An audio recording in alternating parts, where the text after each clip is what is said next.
there wasn't going to be any kind of interruption or anything. So, Gotcha. Good idea. all right, and we're live.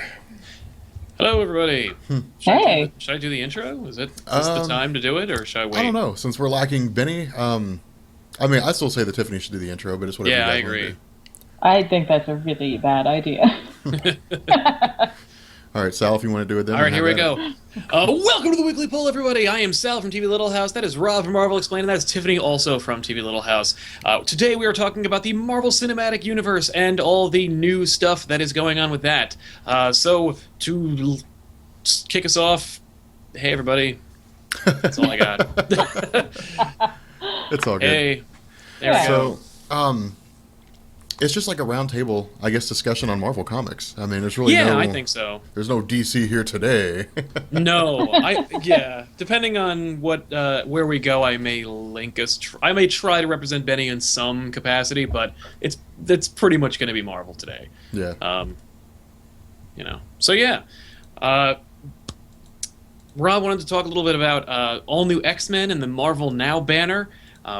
Tiffany has not read any of it, but I certainly have. At least the first 9 or 10 issues, and then I quit because it was a lot of fun. I don't know if Rob, you feel the same way, but it really, that first couple of pages of the first issue totally pulled me in. Bendis' writing was sharp. I think that was Stuart Immonen drawing it, and it was gorgeous. And then nine or so issues in, it went ahead and reminded me I'm reading X-Men. Yes, exactly. That's exactly it. And it was really because I was having fun. We're going back in time. We're doing all kinds of really cool stuff, and we're dealing with the drama that is being displaced from time. We're dealing with the drama of being an X-Man. We're meeting the Avengers and having them kind of occupy the same space, and that was kind of cool. And then Mystique shows up, and she's all "Nah, I have plans for this whole," and you're "Oh yeah, that's right. This will never end. Mm-hmm. This is gonna be an ongoing thing." And I think that's really the problem whenever you have a shapeshifter on the team. My least favorite story arc, if you can call it that, from the X-Men animated series was the Morph saga. Oh, not the no. episode, No. not the episode when he died, but when Morph would show up and he's all sad and emo, and he's I'll just turn into Jean Grey and then hit on Wolverine, and then I'll become Rogue and hit on Gambit, and I'll just make this kind of chaos. And it was just so frustrating. And that is exactly how it felt.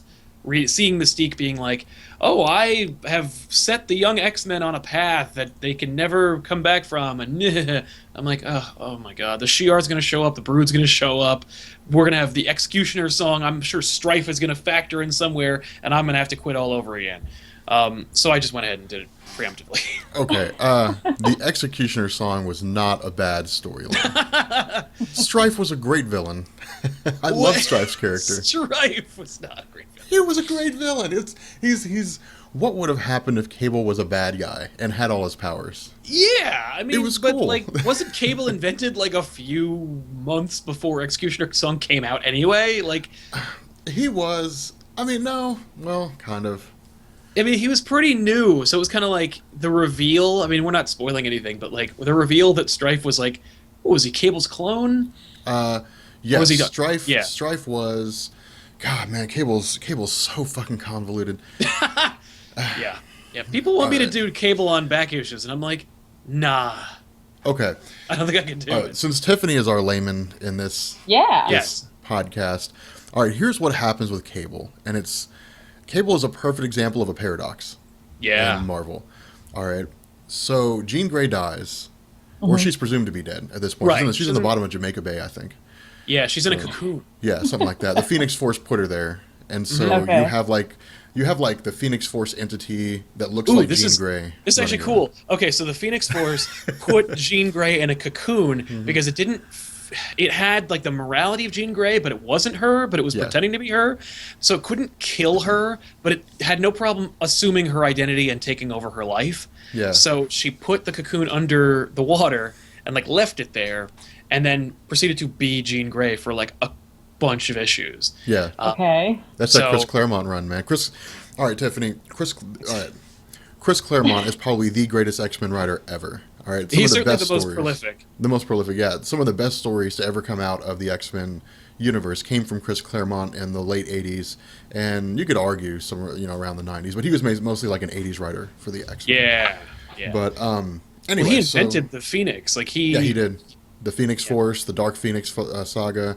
Yep. Okay. God Loves, Man Kills, which is the story of William Stryker. That's what X-Men 2 is based off of. Yeah. Right. Although they screwed it up, something just absolutely horrendous. In the comics, William Stryker was a reverend. He was a Yeah. minister, and he was crazy. Yeah, it was But, really cool. Yeah, he I was liked a cool William character. Stryker in the movie, but I like X-Men 2. I think that was one of the best ones. Really? I think, yeah. I mean, like, X-Men 1 was really cool. It, like, got us back into, like, Yeah, dude, mainstream. he is a huge fan of that movie. Oh my god. What, X-Men 2? Yeah, X-Men 2 is Yeah. awesome. I mean, Maybe it's because I don't care about X-Men. So, like, making Nightcrawler a puppet in the beginning and just having that awesome scene in the White House was, like, I'm like, I am in. And Storm had, like, fewer lines, and it was just so much more fun. anything where Halle Berry doesn't talk very much is probably a pretty good story. Yeah, she's so terrible. Yeah. She is. She's an awful actress. Yeah. But anyway, so back on the Cable. Right. So Phoenix Force takes over the body of Jean Grey, stores the real Jean Grey in the bottom of Jamaica Bay, and Jean Grey, or the Phoenix Force, proceeds to go impersonate Jean Grey, and that's when you run into like where she first encounters like emotions and stuff, and then she Yeah. becomes Dark Phoenix when she goes crazy. Yeah, so it's like this crazy experience. But while all this is going on, you've got Sinister.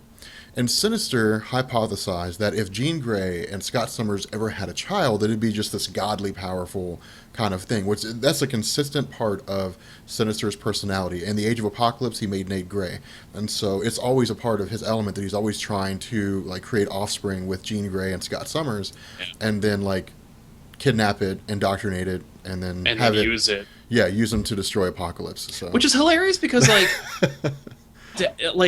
Reed Richards and Sue Storm had the most powerful yeah, they mutants did in They the did. world. Like, is there any? Do you remember of any kind like of Mr. Sinister trying to grab Franklin Richards? Never. There's never an instance where like nobody ever tried to grab Franklin Richards. Not that I know of. Onslaught, There's a I think, story was the for only you, Bendis. person to ever do that. Yeah, yeah. I mean, hell, while we're rebooting the entire Marvel universe, Maybe. Yeah. kind of, sort of, but you still have to read the old stuff. So Yeah. I was saying. Oh, go ahead. Yeah. Oh no, go. So that's go ahead, Mr. man. Sinister. I was saying on Reddit the other day. I was like, they were talking about the incursions, and I was saying like, man, I'm gonna leave a 25% chance open that Marvel is just gonna squish 616 and Ultimate together to try and decomplicate everything. Yeah. And somebody got really incensed, and he was like, "How does it decomplicate anything? And if anything, it makes it more complicated." And I was like, kinda, like not really. And I was like, "Well, like, explain to me which one's less complicated." So there's the Black Nick Fury in the movies. And there's a Black Nick Fury in the 616. He is the illegitimate son of the actual Nick Fury, who is over 100 years old because he took the Infinity Formula. Yes. And he had an interracial relationship, and he had a kid that looked just like Samuel L. Jackson Nick Fury. And he also lost an eye, and he also joined S.H.I.E.L.D., and then he also became, he's not director of S.H.I.E.L.D., but he's getting there, and eventually we'll make that happen. Like, is that more complicated or less complicated than, well, there's two different universes. One of them's black and the other one's not. We're using the black one now. They should have left it there, man. They should have left it there. When what's his name? When Nick Fury in Ultimate Universe leaves the Ultimate Universe to go to the Squadron Supreme universe and he gets arrested there, Yeah. I'm like, why doesn't he go to the 616 universe and just be Nick Fury there? And then just say he's the Ultimate Nick Fury.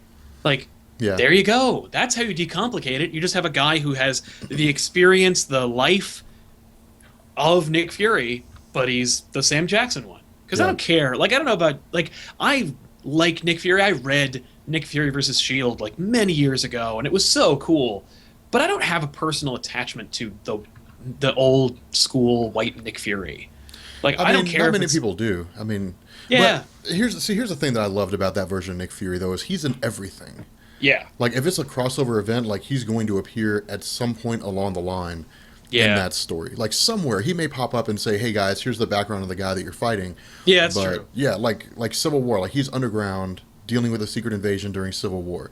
Yeah. But then it's like, well, we got our secret identities from Nick Fury. So I mean, it's, Right. he's always there. But anyway, so back on track, playing the role of Yes. Benny, I guess. So back on track. All right. So here's what happens, Tiffany. So because of the fact that Jean Grey is presumed to be killed, and of course Sinister is no match for the Phoenix Force, he clones Jean Grey, and the clone of her is named Madeline Pryor. Now this is all X Factor stuff. This is when the original X-Men split off from the original X-Men team, and became part of another group. All right, so you have X Factor, and you have this entire storyline playing out. When Madeline Pryor first appears to Scott Summers, he thinks it's really Jean Grey. And Okay. so he like immediately latches on, and he was like, "Oh my God, you're alive!" And so like Yep. then they bail out, like Madeline Pryor and Scott Summers bail out on the X Factor, and they Yeah. move into the mountains somewhere, and they have a kid. All right, so this kid is Nathan Summers. I Yeah. can't remember what. Yeah, Nathan I think Summers. it's no, it's well, he will eventually become Nate Gray. Yeah, no. So I think. Oh No, no, that's- he's that's not X- X-Man. No, that's Age of Apocalypse X-Men. That's the convoluted nightmare of Age of Apocalypse, that timeline ending, and Nate Gray Yeah. jumping to the Earth 616 timeline. Okay, so yeah, Um, this one is Nathan Summers, and Yeah. he is Cable. Yeah, I can't remember what his last name is, I but think it's Summers. I think so. Anyway, so we'll call him Cable for the sake of this discussion. All right. So what happens is Apocalypse learns of Sinister's plans to have Cable grow and then eventually kill him. So Yeah. he kidnaps Cable, and he infects Cable with a techno-organic virus, which is literally like nanites consuming the body. Yep. All right. And eventually So- turns you into like a machine or like just a metal statue. Like eventually you are just you're basically a Colossus, only it's Yeah. not a mutant power. It's You're a giant husk of dead of metal. metal. Yeah. Yeah. So Okay. it'll In eventually, the like, shape it'll of kill what you were. Okay. So, this is when things get stupid convoluted. All right. So, what we have is Rachel Summers, who's the daughter of Jean Grey and Scott Summers from the Days of Future Past timeline, who was displaced after the Days of Future Present timeline, where she had traveled to the present to find out why the Days of Future Past timeline hadn't changed. Somehow, she ends up in the 39th century. So, she travels into the past and brings Cable into the future, and then brings the minds of Jean Grey, who is back now, and Scott Summers into the future as Red and Slim to raise Cable. Right. All right. I know it's crazy. I can see the look on your face. Just keep up with me. I feel like I need Doc Brown and a crudely painted Yes. model in Yes. order to better understand this. So at this point, we've got Cable in the 39th century. All right. In this future, Apocalypse reigns supreme. He's taken over the world, and so he rules everything. Yeah. You've seen no. Well, she's kind of seen that future, but in like the cartoon. Oh yeah, Right. yeah. Time Yeah. fugitives. Time fugitives. That's Cable's future. That's his current timeline. So anyway, so what happens is Apocalypse. Oh yeah, okay. So Apocalypse's intention in this time is to kidnap Cable. I guess again. Right. Okay. The clan is called the Clan Akaba, which is led by Rachel Summers, learns of this, and so they clone Cable. Now they clone him for two different reasons. The first reason was because the one that's infected with a techno-organic virus might die. And the second one is because they're aware that Apocalypse wants to kidnap Cable. So if it actually happens, they can They have have another the Cable. actual. They have another Cable. Apocalypse doesn't Okay. realize this, so Apocalypse steals the clone of Cable.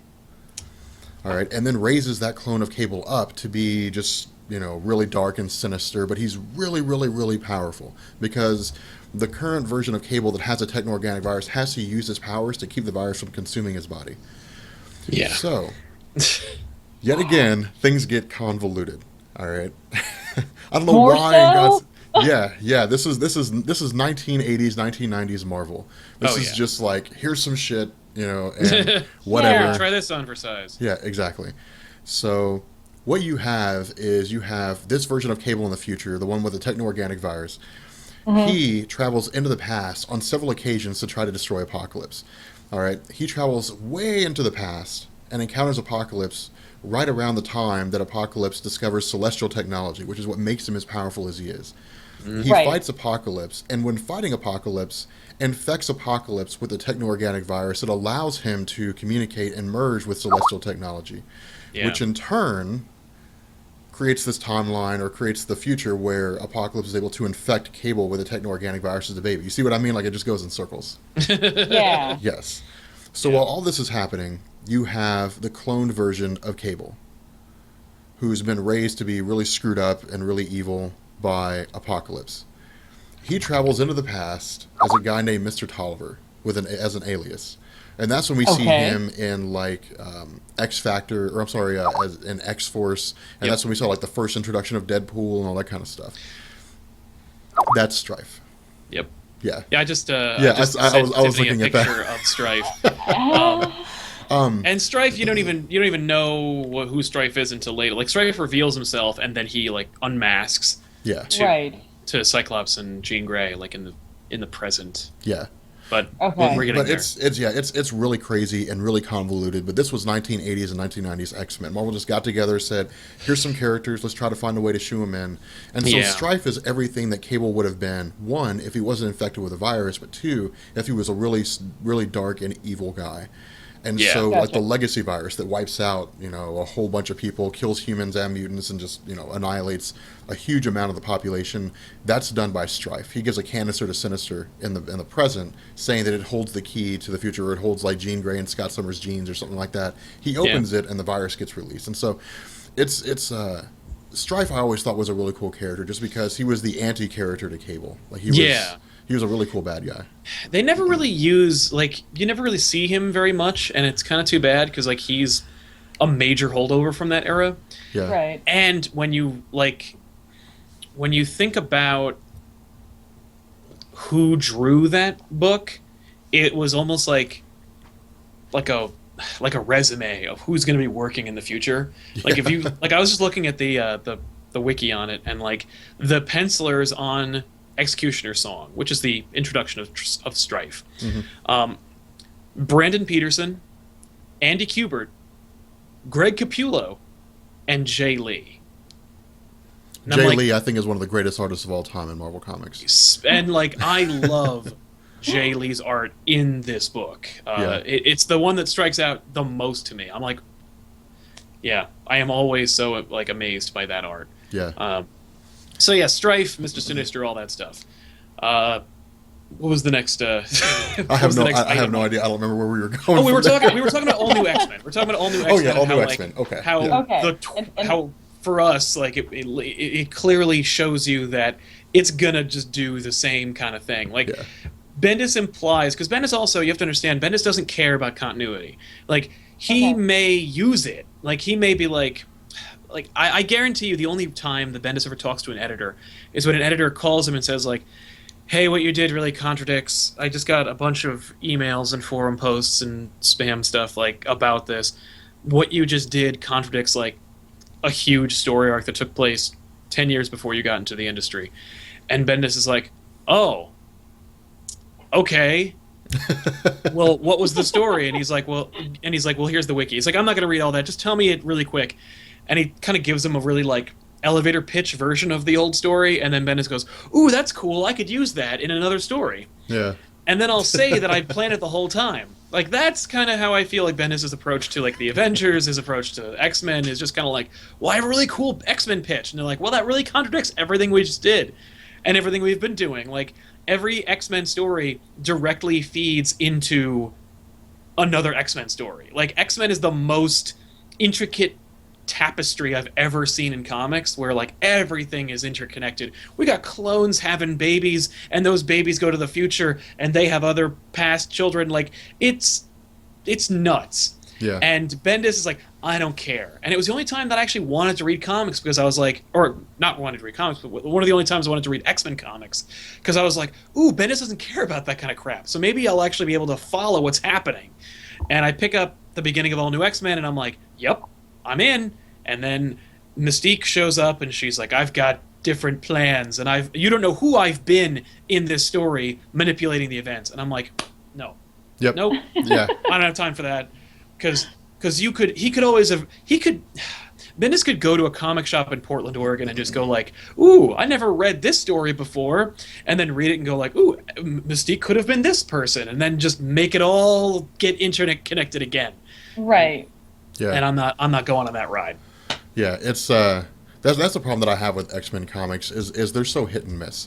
Like Yeah. sometimes the X-Men comics are amazing, like Messiah Complex, Messiah War, all that stuff. Like that was super cool, and Hope Summers and everything. The problem that I have with Hope Summers now is Hope Summers is like every teenage girl after the year 2000. It's like, oh my God, the world just doesn't understand me, and I really miss the Jonas Brothers concert, and I'm so angry now, and they won't let me have the Phoenix Force, and I'm just gonna go pout in my room. Like that's like Hope Summers right now, Yeah. and it's I mean, disappointing because she was supposed to be like this Messiah, awesome character. Yeah, and and like, and Cable actually factors really directly into that story because, like, Hope Summers is the first baby born after the mutant decimation from House of M, and so Cable shows up and he's all like, "Well, I can't trust y'all with it, so I'm gonna take it to the future and raise it." And like Bishop is chasing him, Bishop. and like Bishop's another character where it's like, I remember Bishop. yeah, Thank you. and his Because- hilarious like harmonica theme from the cartoon show. Yes. Oh, that was so awesome! I loved that theme. It's like I'm They from played the it South. every time Bishop enters a room. I'm like, Bishop's a main character. You can stop. Bishop's from New Orleans, man. Yeah, he is. I love the voice actor for Bishop. That cartoon, the 90s X-Men cartoon, number one, if our audience is too young to remember any of it, it's all on YouTube. Go check it out. Number Yes. two, if you aren't and you did watch it, I guarantee you most of those voices are the ones you hear when you read these comics. Oh yeah. Um, oh yeah. Like Bishop, from the future. I'm from the future. Oh yeah. We have no future. Yeah. Whoa, Bishop.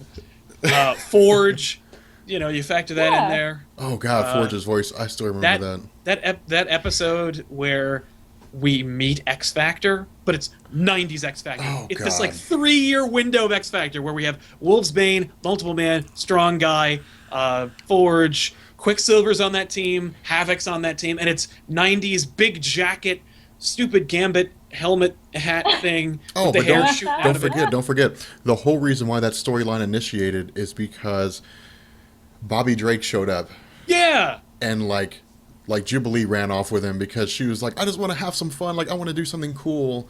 Yep. And so he was trying to find Polaris. He was trying to find his girl, and he was like, Yep. she's been kidnapped by the federal government. And it's like, not really. Like you're just an No, asshole. she just So- didn't know how to break up with him. Basically. Like, that's what's so frustrating about that episode. Like, so okay, that's another episode. It's really cool because it was like it was the new season. It was after all the Dark Phoenix and everything like that, and it was just we needed a palate cleanser, and so we finally got to like. And by the way, they also upped the animation style to like a different studio, and they established Bobby Drake was Iceman on the X-Men, and that's like one of the first time you ever see the old school X-Men. That's actually the first time you ever see him. It's in like the the only TV show. time that they ever show you, like, yes, there used to be the old school X-Men team with, like, pre-Furry Beast and Marvel Girl. It was really cool. So anyway, yeah, he's going to go to Camp Kirby to go find out what happened to his girlfriend Polaris, who's, by the way, also one of Magneto's children. Yep. And when he gets there, like, X-Factor, like, kicks the hell out of him and says, like, and Polaris is on the team, and she's like, yeah, I actually fell in love with Havoc, and I didn't know how to, like, tell you, so I trashed our house and then left. That's basically it. Like I Really staged a rough. kidnapping. It's really weird Well, why as, they would do as that. you do. I mean, like, Yeah. that would probably be my go-to plan. Oh yeah, just know? trash the house, make it look like you were kidnapped, Yeah. and then join another X team. Yeah. And like, what's amazing was Professor X meeting Forge and being like, "What is this?" And they're like, "Oh, we thought we'd show homage to your amazing, team by naming ourselves after you, even though we have no affiliation with you whatsoever." Yeah, they're a government sanctioned team. Yeah, I mean, Oh. it was it's really weird. yeah. X Factor or X Forces. Maybe Yeah, they X just Factor like was the kinda letter silly. X. I don't know. I mean, it was man. Yeah, and like here's the most frustrating part about that show. You knew that no one was gonna join the team who wasn't in the intro. Mm-hmm. So like whenever Colossus would show up, you'd be like, join the team! Nope. Colossus leaves.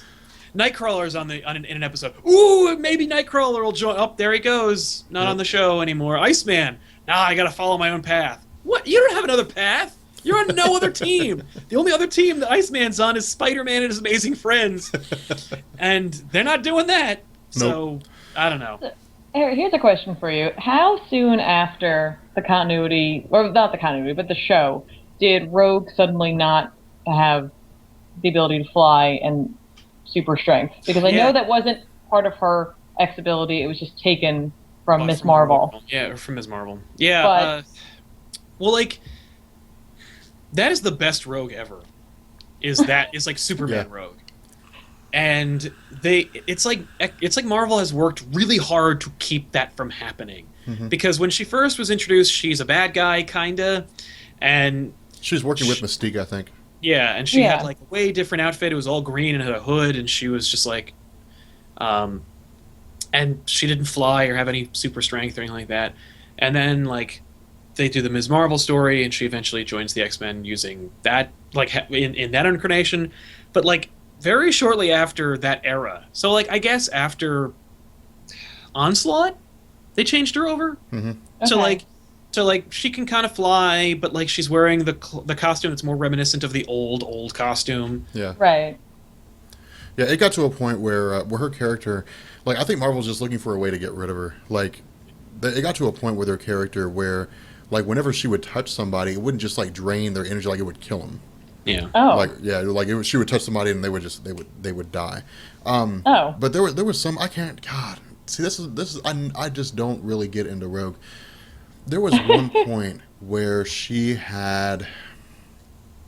I don't remember if she had absorbed something and it had given her like all these personalities or something like that. Yeah. But she was cured of it by Hope Summers. Hope Summers touched her, Ugh. and all that went Oh. away. Well. But it was interesting. So here was a problem, Tiffany. All right, so here's what happened. So you have Here's the House of issue, M. bro. Yeah, you have House of M. You have Decimation, which is where like pretty much all the mutants are gone. You have like a handful left.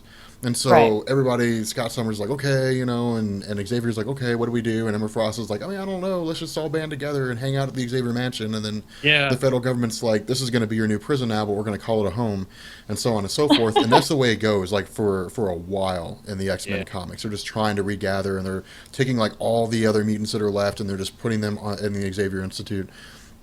And then you have Hope Summers who pops up.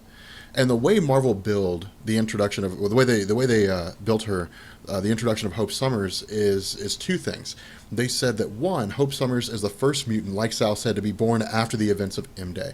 And the problem that you Right. had here was that when the House of M came to an end, you had Hank Pym who said that mutant powers manifest physically. Like somebody does something and something happens. And so because Right. they take a physical form, they're matter. They're composed of something. And they had Yep. to have gone somewhere. Laws of physics tell us matter can't just disappear. Yeah. Right. So at that point, there's like this giant ring that appears around the planet or something like that. So the mutant powers go somewhere. And then, of course, you have like Zorn and all that kind of stuff. But Yeah. yeah, but the fact remains that Hope Summers is the first mutant born after M Day. And so Marvel said either she can be the new harbinger for the Phoenix Force and make some really cool stuff happen and, you know, elevate mutant kind and all kinds of cool stuff and usher in a new era, or like she'll kill everybody. Yeah. She'll either be a mutant reckoning or a mutant messiah. Yeah. Right. And that was the Messiah Complex and the Messiah War and all that kind of stuff. It was basically like William Stryker and his Purifiers, which are his crazy paramilitary people. And then you had Bishop, and then you had Predator X, which was like this mutant monster that was immune to mutant powers, that was hunting hunting down Hope Yep. Summers. And you had Cable, like Sal was saying, like Cable, like it was literally like a cat and mouse. Like they were jumping through time.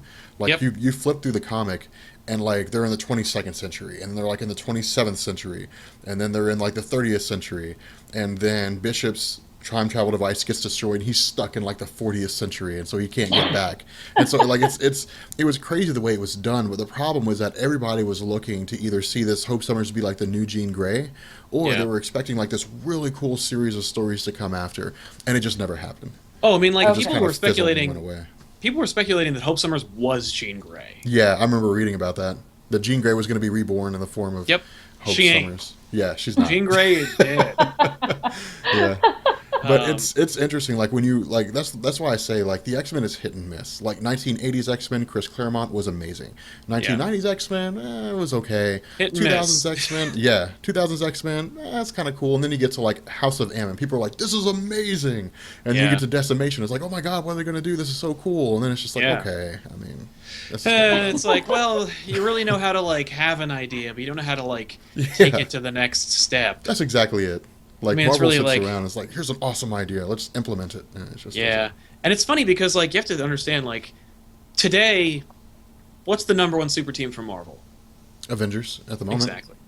They were nobody in the 90s. They Yeah. were the League of Extraordinary comic book characters that can't sell their own freaking books team.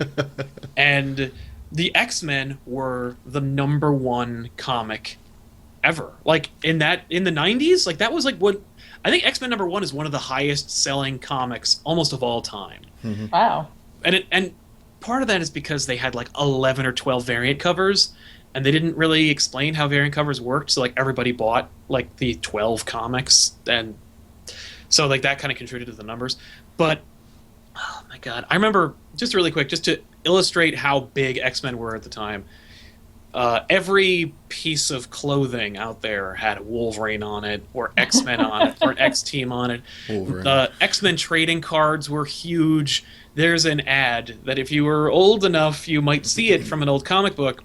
It's a kid, and he's a quintessential cool 90s kid. He has big shades, backwards baseball cap, denim jacket, a t-shirt that might have X-Men on it, you can't quite tell, jeans that are like acid wash and torn, and it just has some text and like a cool picture of one of the cards, and it said, "It's a sure bet the kid's favorite mutants ain't turtles." I What? want a poster of that ad.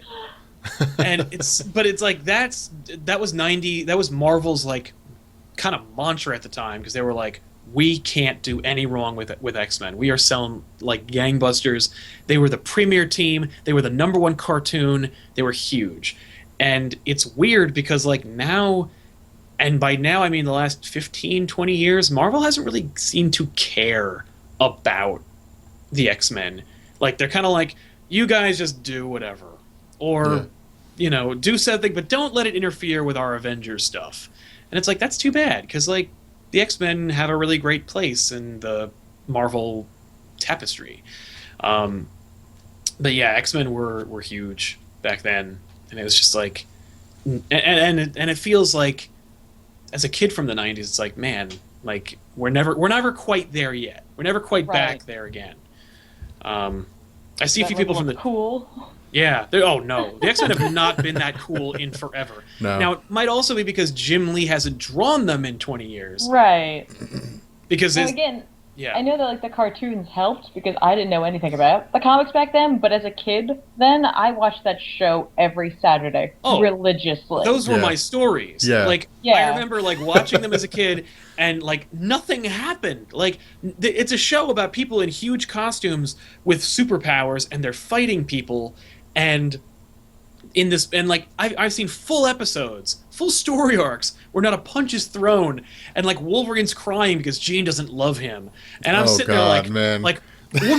why won't she love him? Why doesn't she care about Wolverine? And like I'm laughing at my mom for watching Days of Our Lives, and it's like, is it really that much different? Like I Days of Future mean- Past, Days of Our Lives, like really, come on, like these are my stories. Yeah, and the X-Men, by the way, comics were not very different. I mean, they really weren't. But I mean, when you looked at the X-Men, like you compared the X-Men and the Avengers, like the Avengers were really lame. And the Yeah. reason why is because sure they were heroic, but like most of their powers sucked. Yeah, like you I had mean, the like, Incredible Hulk. I mean, he's strong, he's big. yeah.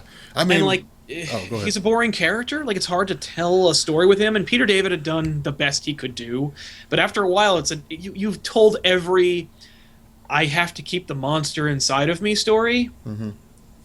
Like you've done it. yeah, Like there's so many you could tell. There's Hawkeye. It's like, oh, he could shoot arrows. Awesome. Vision is boring. Scarlet Witch, nobody knew what to do with her. yeah. I mean, and then of course there was like the Avengers of the '90s, where it's like Cersei and who's an Eternal, which is kind of cool, but they never really did anything with her. Or when Hawkeye was I don't remember if it was Goliath or was something else. I think Hawkeye was Goliath at one point. I don't know. I don't think he was ever. I don't know if he was ever Goliath. Hawkeye. Yeah, Hawkeye was a lot of different stupid characters. But anyway, the idea, but like even Captain America, like that book sold real bad. Yeah. And that, like Iron Man, by the way, sold real bad. And so Iron Man was relegated to an Avengers comic for a long time. Like they didn't know what to do with him so much. They were like, By the way, the idea of making Tony Stark like a traitor who would like be capable of terrible things was not limited to the Civil War. Even in the 90s, like he betrays the Avengers to such a degree that they can't do anything to redeem him, so they go back in time and bring his like younger self, his teenage self, back to the present to like fix it. Yeah. So Tony Stark is like a teenager during that period, which is like really weird. And then they had to merge them. It was stupid. Yeah, it was. All right. Oh, go ahead. Oh no, go ahead. Oh, but it's just like kids when you're a kid, like you like exciting action-packed stuff. Yeah. And when you're introduced to like this demigod character, who is like, I don't really want to kill everybody. I just want to kill all the weaker people.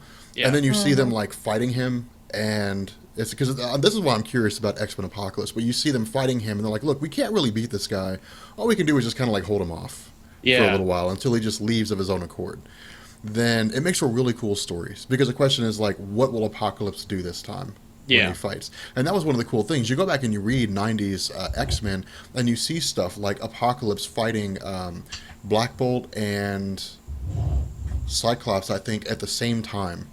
And you go back and you read 90s X-Men, and you see Apocalypse taking on a full contingent of the Avengers and the X-Men and X-Force at the same time, while he's still relatively weak.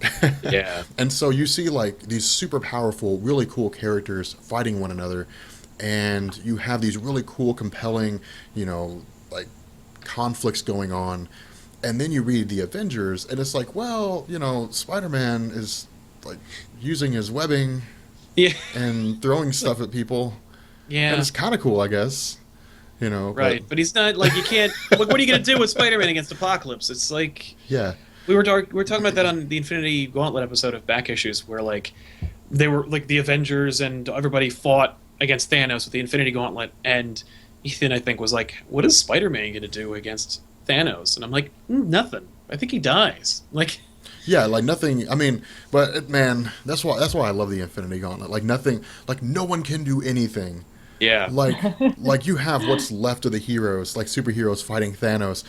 And like Nova charges in, and he gets like Thanos just steps back and turns them into blocks, and so you see like these child blocks just like fall to the ground, and then you see Thor, or I guess Eric Masterson at this point in time, which it's not quite Thor. Not quite Thor. it's Thor's friend, whatever. Thunderstrike. Yeah, it was stupid, but it was. Thor was so stupid. They eventually like had so many Thors. They created a team called the Thor Corps. Mm-hmm.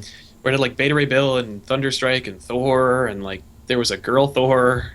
There was a girl Thor back then too. Dude, if you want to talk about a criminally underrated character in Marvel Comics, like let's talk about Beta Ray Bill. Like I love Beta Ray Bill. All right, Thor. Don't give me the shaking head, man. Beta Ray Bill is awesome, man. All right, he's like cool, but why? Like, all right. Did you see the Earth's Mightiest Heroes Avengers cartoon episode of Beta Ray Bill? Because that was cool. Where like Thor goes to his planet or whatever. It's really cool. It's a really great like 20-minute distillation of Beta Ray Bill's origin. So if you ever want to introduce anybody to Beta Ray Bill, I'd say Earth's Mightiest Heroes. Yeah. I mean, Beta Ray Bill's story is cool. He was one of the first people to be able to wield Thor's hammer. And that is what made him unique. Like that was what made him a big, like gave him a cult following in Marvel Comics, is like he picks up Thor, like he just reaches down and picks up Thor's hammer with like no problem, and people are just like, "Wow." Yeah, what's his horse doing? Yeah, so this is kind of cool. But he was a cool character. But nonetheless, like you you sit back and you look at the 90s and it's action packed, it's fast paced, and that's what the X-Men comics were. They were action packed, they were fast paced, and like you said, Tiffany, like people were building off the cartoon. And so what you had is you had this super popular cartoon, and then you had kids who were sitting down and they were saying, "Who's Nimrod?" And so they were going back and they were reading these comics and they were like, Nimrod. And then you see Nimrod merge with Bastion or whatever it is, and then becomes Bastion. He's like this guy. Do what? I think you're right. Yeah, it was Bastion. But like, I mean, that's the thing about like the '90s comics that like that you don't really see too much is this like, especially with X-Men. I think it's very unique to X-Men specifically. It's that everything is interconnected. So if you ever want to know what's happening now, you get a really big insight into a big epic story that took place 5, 20, 30 years ago. And so you're kind of losing that nowadays. The idea of like, if you read an Avengers story today, you don't need to go back and read an Avengers book 20 years ago to get any insight whatsoever. That had mostly to do with the fact that Bendis is writing it, but it's still fun to read. But with the X-Men books, like All New X-Men, if we're bringing it all the way back to where we were, All New X-Men for me felt like it was a really fresh way to bring us back to basics with X-Men.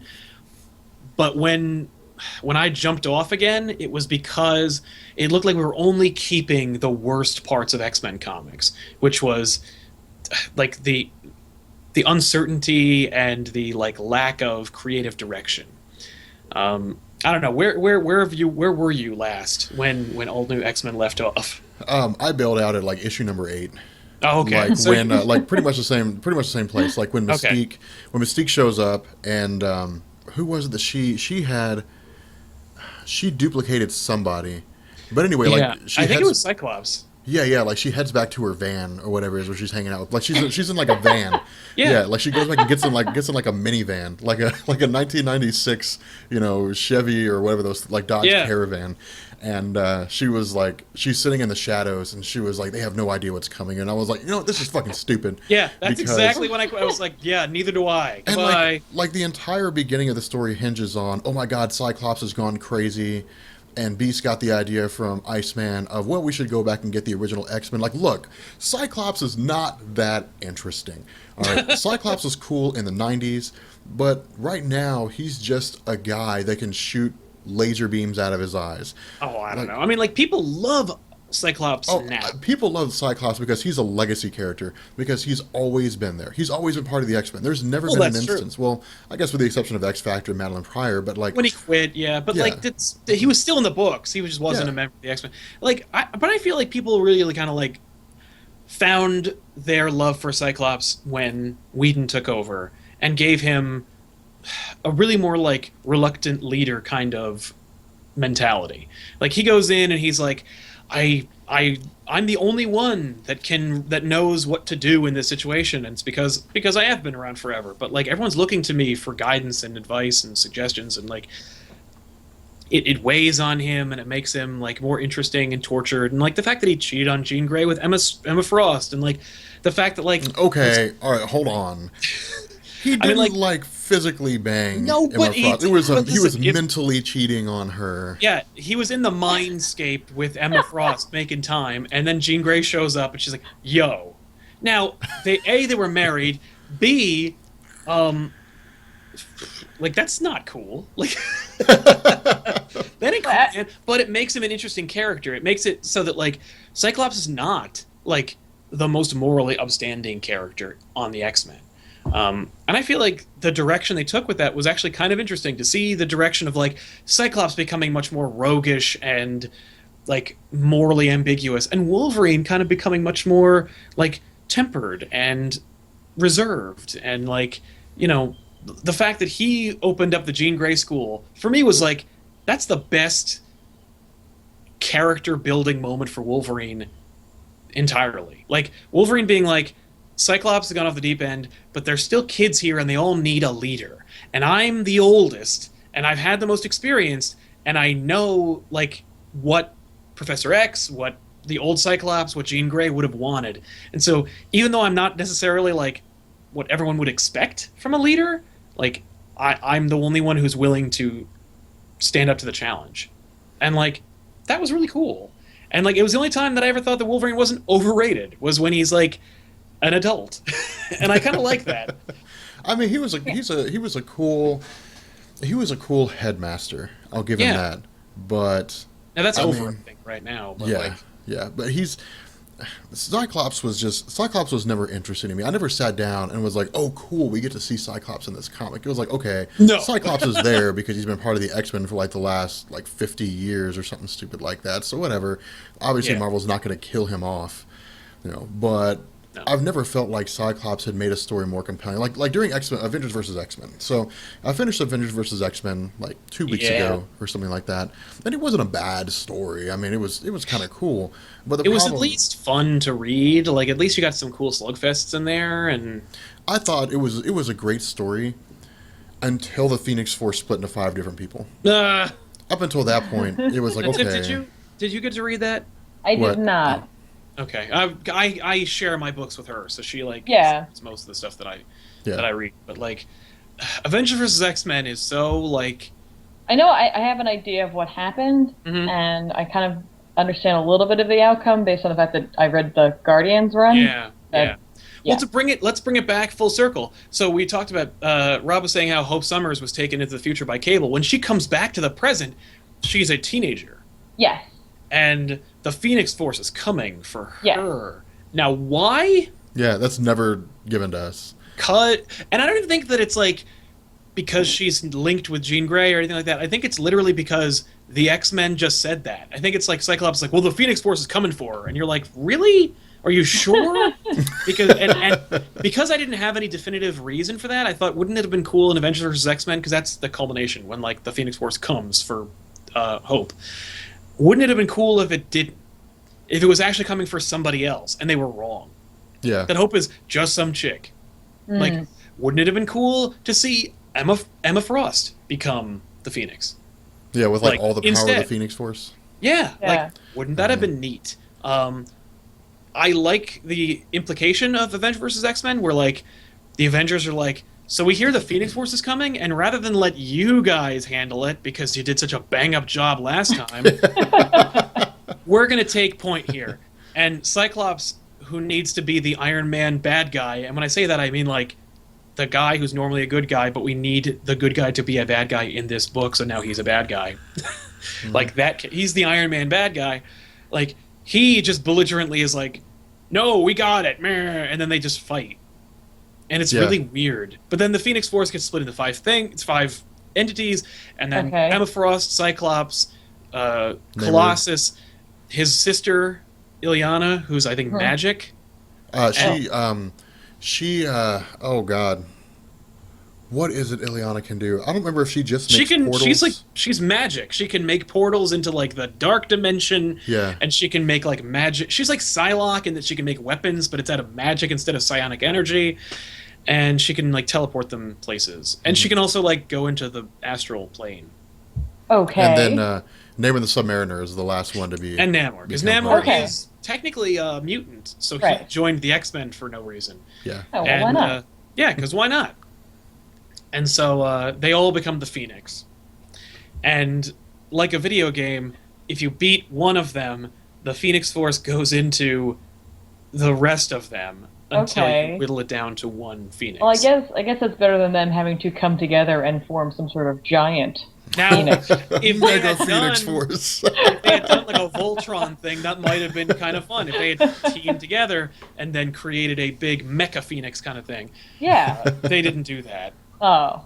No, it's yeah. So I they mean, were never the Phoenix Force 5? yeah. That's exactly what it's called. Yeah, the Yeah, Phoenix I think they Five. call Really? themselves that. Yeah, that's Okay. literally what they call it. It's kind of interesting because they make like this, like they revive Utopia and make it like this, paradise and stuff. Yeah. But like throughout the story, like Cyclops has like no personality. Like Yeah. there's nothing about that story where I care about Cyclops. He kills Xavier. Yep. But it's like okay, like whatever. I mean, Yeah, and it's not really clear why or how. yeah. Like Professor X is just like, you have to stop being the Phoenix or I'm gonna kill you. And that's what Professor X says throughout that story. Oh, And really? then Cyclops, as the only Phoenix, kills he Professor X. ends up with all of it. Yeah, Yeah. all the he actually X-Men betrays Emma things. Frost, which they pick up on in All New X-Men when Cyclops is like kind of crazy. Like Cyclops is undertaken in all new X-Men. He has a personality or has a role very similar to like Magneto Yeah, he's the for new like Magneto. Magneto's entire existence. So Yep. yeah, Okay. so he's taking this role like we as mutant kind need to band together and we need to like destroy the humans. It's like, well, why? It's like, well, I mean, they'll We'll work for probably Magneto. do something that will like, Yeah. yeah. It's like Magneto. I learned it from you, Magneto. I mean, it's, Yeah. it's that's why Cyclops was great when he was a leader of the X-Men, when he was just the Yeah. team leader. And he could lead the team to do some stuff, and some really cool things happened. But I don't really think Cyclops is the person that Marvel needs to pick to like delve into in terms of like his overall personality, because I just don't care about him. Like I haven't cared about Cyclops since Jean Grey died, No. and even then I didn't really care that much about him. I just cared about him in relation to Jean Grey because I thought Jean Grey was a cool character. Yes. But I think that Emma that was Frost it. is a more interesting character, but I think she's really important. I think she's different. Like, I mean, obviously she's no Jean Grey in terms of like her actions in the Marvel comics, and I think that was one of the things. Like when you had mentioned about how when the Avengers showed up to the X-Men, they were like, "You guys did such a bang up job." Like actually, Yeah. Captain America specifically says that. Like he's with Yeah. Iron Man, and they're with like government officials, and they're like, "If you guys don't remember the Phoenix Force, like she's the chick that was like Jean Grey and just like fucked up a bunch of stuff." Yeah, she like, we destroyed a can't star let system. yeah, so like we can't let this happen again. So Yeah. let's It's just go weird. kidnap Hope Summers. Yeah, it's just, I felt like Yeah. You know it's gonna. You know where it's going. yeah, So, yeah. a lot of people in the chat are asking about Gambit. Oh God, Gambit. 1990s Gambit is the only Gambit worth mentioning. Every girl who had ever read comics or watched the cartoon, for me, Gambit's their favorite character, and Yeah. I'm not surprised because I am a 31-year-old heterosexual male. I've had I have an unblemished streak of heterosexuality. Gambit is fine. Okay, Yeah. to be fair, he was my favorite male character. Oh, yeah. But Yeah. I liked Rogue and Storm. Like, Yeah. they were my favorites. Yeah, Yeah. From the I liked show. Rogue. It was sad. I liked. It's funny because like in Age of Apocalypse, it's like the alternate future where like Xavier died, so Magneto took over the X-Men, and Apocalypse took over, and so like mutants are alive, but like everything's screwed and kind of Blade Runnery. And The, Cyclops only has one eye.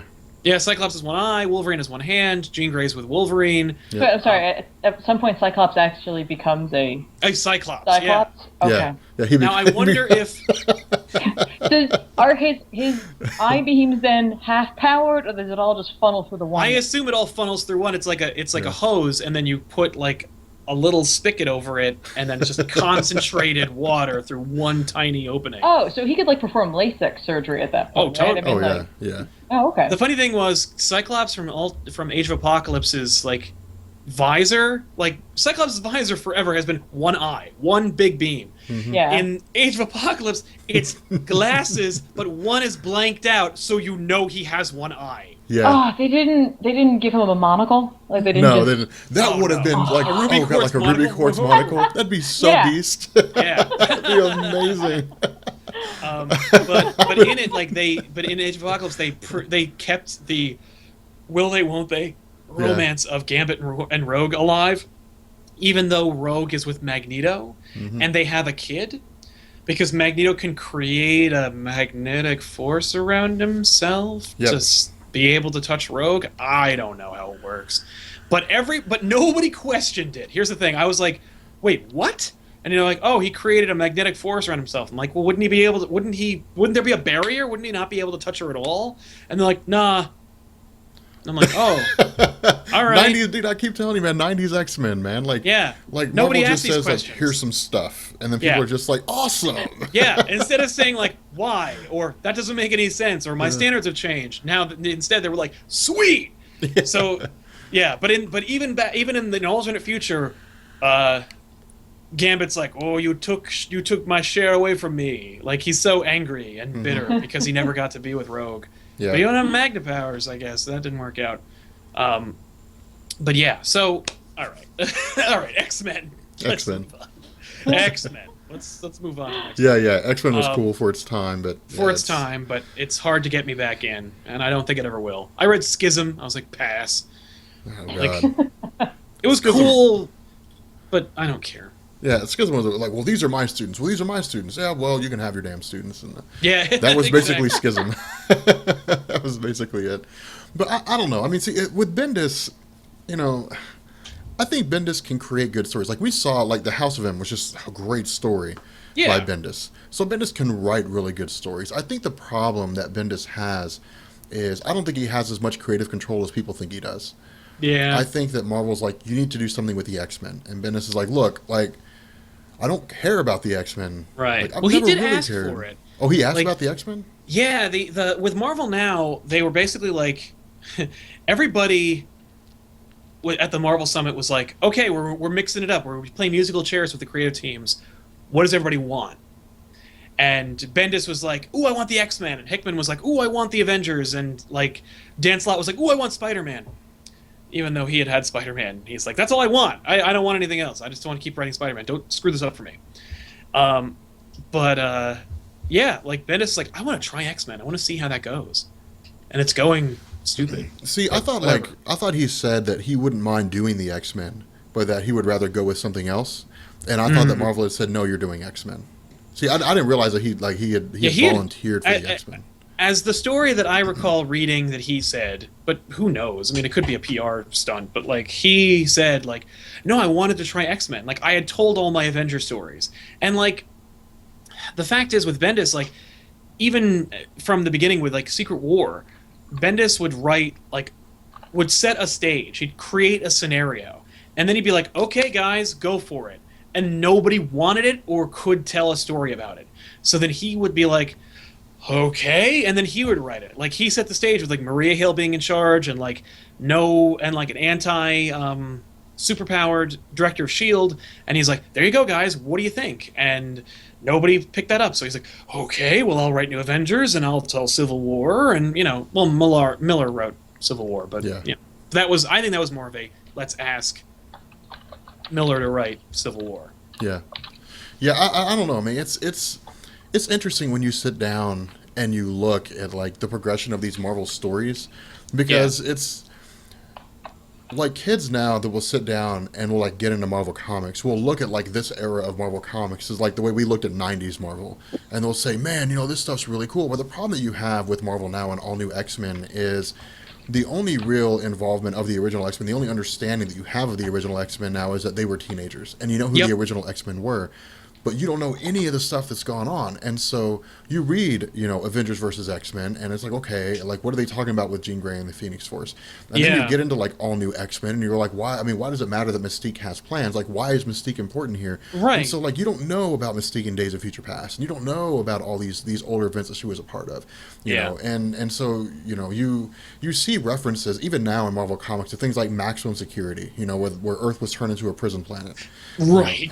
I mean, Which yeah. was stupid. It was Yeah. stupid. It was stupid. But like you hear about these old stories that are referenced periodically in the comics, but at the same time they're saying, well, we're rebooting stuff, so you don't really have to read the old comics. It's like, but you do. No, Like, but you want them to. Like Yeah, you want them exactly. to go back. Like because if you do, like here's the thing about like that Marvel and DC don't get. And it's that they're always like trying to cater to the new readers. They're always like, "Oh, where are the new readers? Why aren't there new readers? We need to make more sense for these new readers who aren't coming and aren't reading and don't care." Everybody that I've ever talked to through our show, through this show, through everything that we've done in comics, who wasn't interested in comics but became interested in comics, or was a new reader, was interested in comics but didn't know where to start, they all say the same thing, and it's what happened? What happened before? Like, I want to get in. I want to find out more. I want to get like involved. And if you make your continuity matter, and if you make it in some way interconnected with what you're doing, even if it's not like you don't have to have like one linchpin moment in a book from 40 years ago be the main event of this book we're doing now. Yeah. But if you pay homage to, if you care about the things that happened beforehand, you will get more loyalty out of your readers because they'll be invested in what's happening. They'll care about what's going on in the book. I mean, like Tiffany will attest to this. You've read some stuff that I've left out. Like she's read. I have read things. You've in read my the entire. time. You've read the entire run of New Avengers. Yes. And as a result, like you've asked questions about like what happened before this, where did this Yeah. lead up to, and it's like, here they are, and Yeah. you kind of create a kinship and interest in these characters, and like you want to know more about back in the day. Like, so even though you're like kind of, you might risk alienating a new reader by telling a story about characters and not rebooting the characters or their histories or anything like that, just telling the characters as they are, who they are, in a story in the present. Number one, they're smart enough to follow it, and number two, if you make the old volumes available in like a trade or in an omnibus, they'll go back and read it, and then you have a fan. Like, when I got into comics, it was like the 80s. Like, I didn't know what happened in the 60s. I've read every issue of Spider-Man that's ever been published. Like, My God, man. yeah, well, I mean, like, that was the character that I identified with. So, like, but I've read them all. I didn't read them because I grew up in 1963 and started from there. I had to go back. And thankfully, Marvel back then was printing books like Spider-Man Classic and X-Men Classic. And, like, you would get, like, really cheap, floppy versions of the old comics.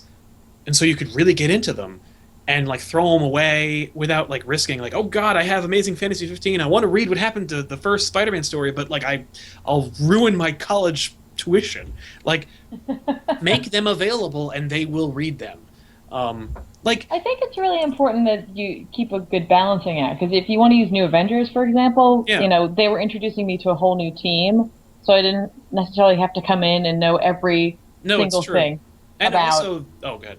I don't know about the Avengers themselves, but then after I was done with it, I was like, man, I do want to know what led up to this. And you gave me Avengers Disassembled. Yep. But I do think I mean, like, I'm sure it's very difficult to do, to make sure that you are not only, you know, writing a story where you have this gateway potentially for new people to come in, but also to make certain that you are putting these little nuggets in so that they can find their way back. I mean, maybe part of the way to do it is in your trades for something like, again, I'll just use New Avengers as the example, Yeah. put an issue or two of past Avenger stuff in the back of it. Yeah. And tell them then where they can get that. Like, bait them with the Right. thing they wanted and then slip something into the back of it. Or at the very Yeah. least, like, put a reading list in the back.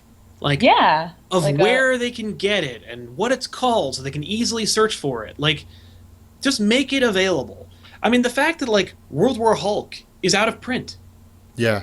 And that's so disappointing because it was such a great story.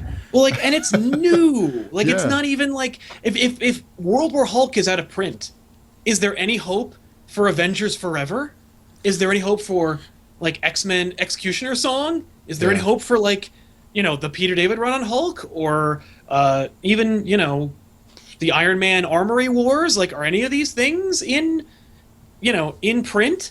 Because, like, these are the people you want, these are the books you want them to read, because if you start them early, like, especially if someone's first comic is an older comic and they're interested, it never stops. Like, it's always an ongoing story. And because Marvel is so different now, because the story keeps going, like, they didn't reboot anything.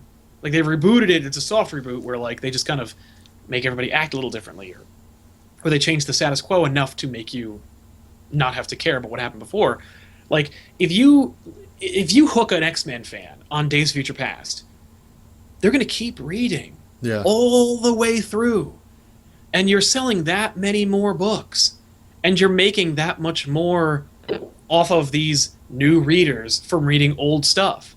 I mean, Yeah. because nobody, like, as far as I found, no new reader is like, I heard about comics, I'm wandering into a comic book store for the first time. They know somebody who reads them, and they're gonna and you know, they're gonna pitch it. They're gonna give them their spin, like, and whether it's from our show or whether it's a person of theirs, they're gonna, like, have some kind of tether to the comic book world that'll, like, help them get to whatever book that will get them hooked in. So, you know, like, I feel like it's frustrating because, like, the new readers, the new readers are there.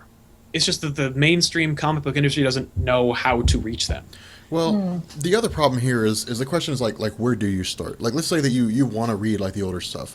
Like, well, where do you start? Like Quasar is a perfect example.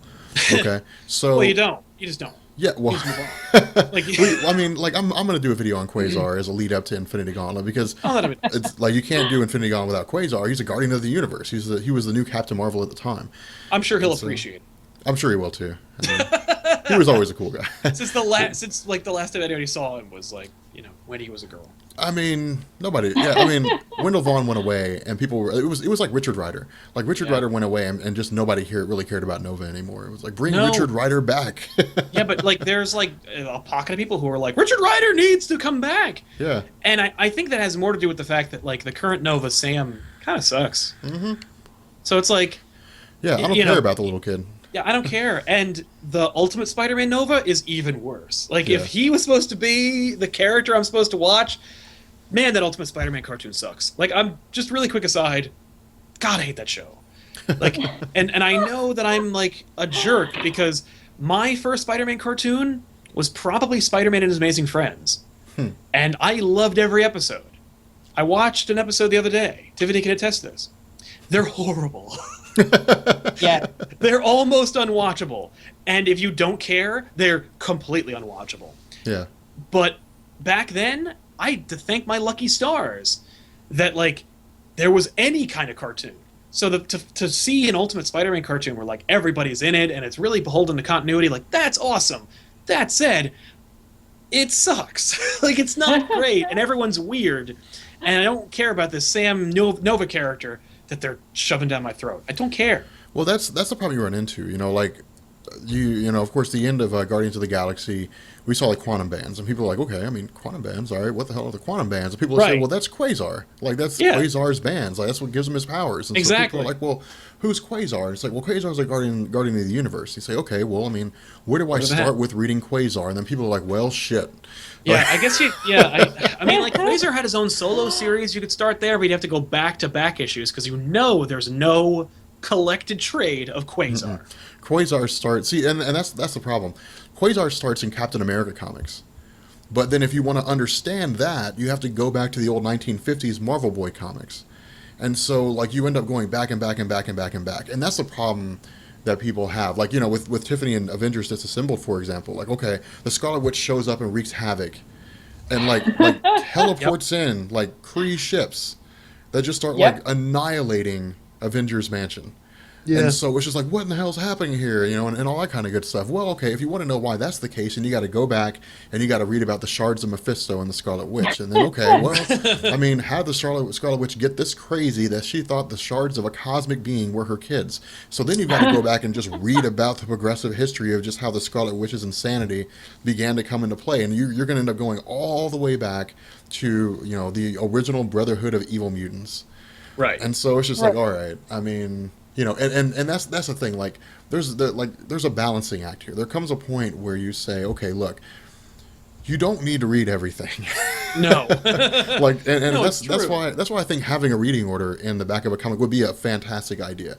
Like, here's the key points of the Scarlet Witch. Here's why she just progressively got crazier. Like, if you want to know about Quasar, read Captain America issues number 217, 218. Read Marvel 2-in-1 number 53, and then just start with Quasar Volume 1, and that's it. Right. Like, that's all you need if what Yeah. you want to do is learn about Quasar. I mean, and if you're gonna do, if you're at Marvel and you're trying to sell Quasar books, which I mean, who isn't? You just take those 3 issues you mentioned and shove them in the volume 1 because yeah, why not? Right? Yeah. I mean, like, does it matter? I mean, look, man. Really quick, Joe Quesada, when he was editor in chief, for whatever reason, he made his email address publicly available, which was a real mistake because I emailed him on occasion. The fact that he replied makes him a really okay guy. yeah. But I was like, dude, what you need to do is you need to collect the Clone Saga. And he was like, no. The Clone Saga is unsellable. And I'm like, no, it's not, my friend. What you need to do is you need to get the whole Clone Saga. From the beginning, not the beginning in the 70s, but like the beginning from like Web of Spider-Man, Yeah. all the way to Spectacular Spider-Man 75 when Spider-Man comes back, like when it's done. I'm like, and you collect that shit in trade paperback form, and you can make 13 volumes. And I'm like, look, I've got the list right here. Here's the list of all the Spider-Man books that came out. You can collect them in this number of volumes, and then you can put out the hardcover editions and the absolute editions, and you can get like creator interviews and sketches. Because I remember you guys released this one issue where like it had all the alternate costumes for Ben Riley. You could throw that in there to make it like worth people's while, and all this stuff. Boom. and I'm like, and I'm like, each one is sold for $15. You just made yourself, and I did the math, and I'm like, this much. If there's this percentage of Spider-Man readers are this likely to buy it, then you've made this much money. Yeah. 3 or 4 years later, he did it. Yeah. I mean, like, so I guess the way to do it. I mean, like, I don't know if he did it. I don't know if it was because I said that, but you know, I mean, I'm not gonna like take a credit fake for the I collection. would. I would be like, hey guys, look, you know, Yeah. like you guys may not believe me, but like I gave Joe Quesada the idea. The idea to collect the Clone Saga. Now listen, I hated the Clone Saga. Pollen in the chat who says I hated the Clone Saga. Look, I did too. I hated it, but I want more. I wanted Marvel to like make money and do well, and so like I was like, this is what you could do to really. And I was also kind of trying to get in, trying to get a job. I, Yeah. Yeah, but my point being, number one, they take fan suggestions, clearly. And number two, it's only a matter of time before they collect it if there's any kind of demand. Yeah. And that's the way to do it. But they need to make the step before there's a demand. They need to like make some kind of effort to make these books available. Because like it's nice that Marvel Now is bleh, like it's out and they're trying and and they're it's so easy to make a trade nowadays. Like the book comes out, the book's canceled, next week here's the trade because it's that easy to just take because it's all digital. Yeah. Bam, bam, bam. Like that's all you need to do. Why can't you go back and just make a few like Touchstone volumes? Like Well, if you want to get into Avengers, here are some Touchstone books. Like here's like the here's Avengers Forever, or here's the Korvac saga, or any oh number god, of the Korvac man. All right. So the Kree-Skrull War. That'd be like any of those. yeah, dude, like like- somebody. Oh, go ahead. I'm sorry. I was going to say, it just seems like it'd be safer to just do it digital than Oh, just yeah. to see. Now if they there's do have a interest, lot of and stuff. then they could go to print on the stuff that they see the most interest in. Yeah, the stuff that people are like buying the most of or something like that. Yeah. yeah. I mean, I was on Reddit yesterday, and somebody had posted the question. They said that after watching Guardians of the Galaxy, they read Annihilation Conquest and the Annihilation storyline and Guardians of the Galaxy Volumes 1 and 2. Nice. And they said they wanted to know where to go from there in terms of reading cosmic events. And I was like, here's That's all it. the events that you need to read. And they're basically like old school stuff. Like the original Yes. Galactus trilogy is a must because that started all that. That's what made Yeah. cosmic events cool. Like there's some guy that wants to consume our planet. And there's a silver dude on a surfboard.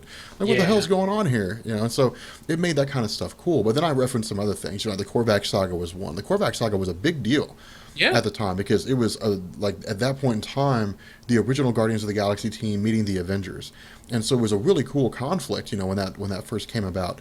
But then, of course, it was other stuff too, and there were some events that were not necessarily like massive cosmic events, but there were events that were on a smaller scale that I had listed as something that needed to read, and I pointed them in the direction of things like the of where the Marvel Cinematic Universe is going in, and of course I said Yeah. the Infinity Gauntlet, the Thanos quest, stuff like that, and of course I tied in Crooked World because Mad Jim Jaspers is the Yeah. shit. It's my jam.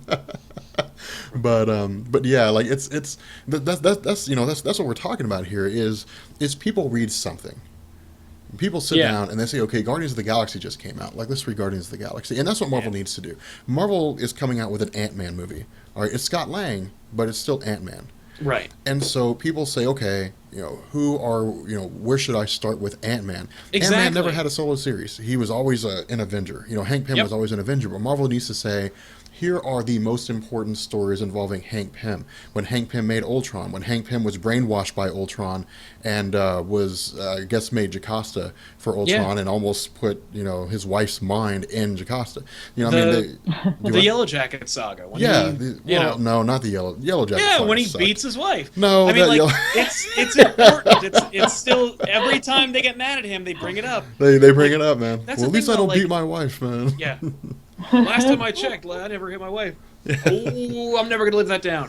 If only they had made me a Skrull during that one story. If only there was a big Skrull event in Marvel that could have retconned that one moment and saved Hank Pym from being a wife beater. Oh, wait, they had that and they didn't do it. They just brought back Mockingbird and then sold 3 lame comics starring her and then put her away. Gah! But yeah, Well- they need to release, they need to do that.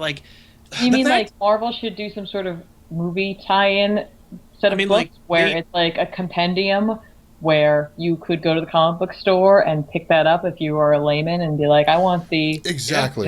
the Guardians of the Galaxy movie tie-in book, and like it just has a bunch of backstories, Yeah. and then Yeah. perhaps even just parts of them, and then it's like, and you can pick up the rest here, here, and here. Yep. That's exactly it. I mean, you got, like with Hank Pym coming out, Marvel says, read these, if you want to learn about Hank Pym and you want to learn about Scott Lang, then read these stories. Scott Lang's Yeah. not all that interesting, but nonetheless, like you'll learn how Scott Lang started out as a bad guy. He was just like Yeah.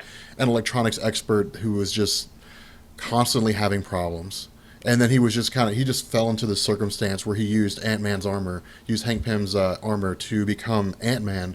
Yep. And was like a superhero at the time. Like he just played out the role of a superhero, and Hank Pym was like, "Hey, you're not that bad at this, so let's keep on keeping on." But what I want to see, like what I'm really hoping for in like the Ant-Man In film, the Ant-Man movie? in the Ant-Man movie, is like in a post-credit scene. I want to see like the Avengers like all gathered around, and like they're arguing with Hank Pym about something, and Hank Pym's like, you know what, and like he makes some point or something like that, and Captain America's like, well, at least I didn't hit my wife, and they're all like, whoo. That's what I want to see. Oh my god. Or something like that. But I don't know. I mean, that's. But again, I think Ant-Man is a perfect example of that. Like we were saying, is if we were to type in the chat and we were to say, where do you guys start? Like, where do you suggest you start with Ant-Man? Like, if you were Yeah. explaining this to a person, how do you start with Hank Pym? People were going to be like, well, I mean, he was an Avenger. I mean, Yeah. but like, what Exactly. stories do you read? Like, what stories matter? Are you really going to read, 200-300 issues of Avengers with Hank Pym? Like, Yeah, nobody's gonna read 200 or 300 comics to get ready for, the upcoming story or the upcoming film of Ant-Man. So Yeah. I don't know. I would like to see in an Ant-Man movie, personally, one of the things I'd like to see is a scene. Okay, with Irredeemable Ant-Man, what they did with that was kind of fun on the covers, was putting him on some of the main covers. Like they made a Mighty Avengers #1 book, and then you saw that he was actually sitting on Carol Danvers' finger when she's pointing. And I'm like, that's fun. I'd like to see like a scene from Avengers retconned into the Ant-Man movie where Scott Lang's actually was there. That would be kind of cool. That'd be kind of fun. Yeah. I mean, that'd Like be interesting. if Ant-Man, wouldn't it be great if Ant-Man was a prequel and it took place before the Avengers? It took place between Captain America and Avengers. So Scott Lang has his little adventure, right? Yeah. And then there's like a post-credit scene where he's actually in the Battle of New York and he's jumping around and he's like, but he's this big, so you never saw him during the fight. And he was on the Avengers the whole time, And just nobody ever said anything. but you never saw him because his fights were tiny.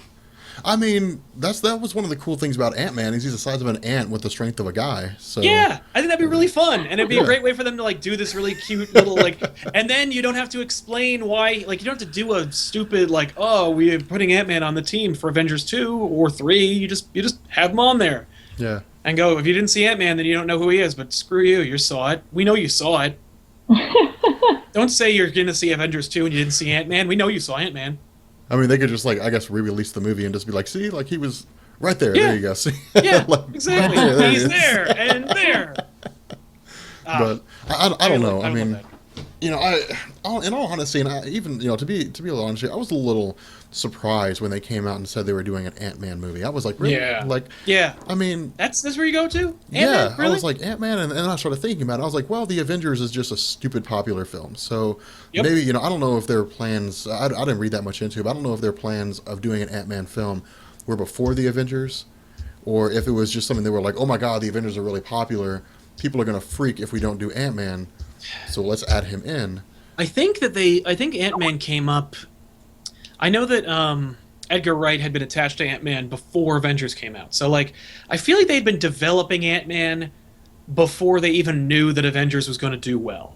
So I think they were just kind of already working on an Ant-Man, and then like it just so happened that they were able to make an Avengers movie. Like Edgar Wright never got around to making the Ant-Man movie.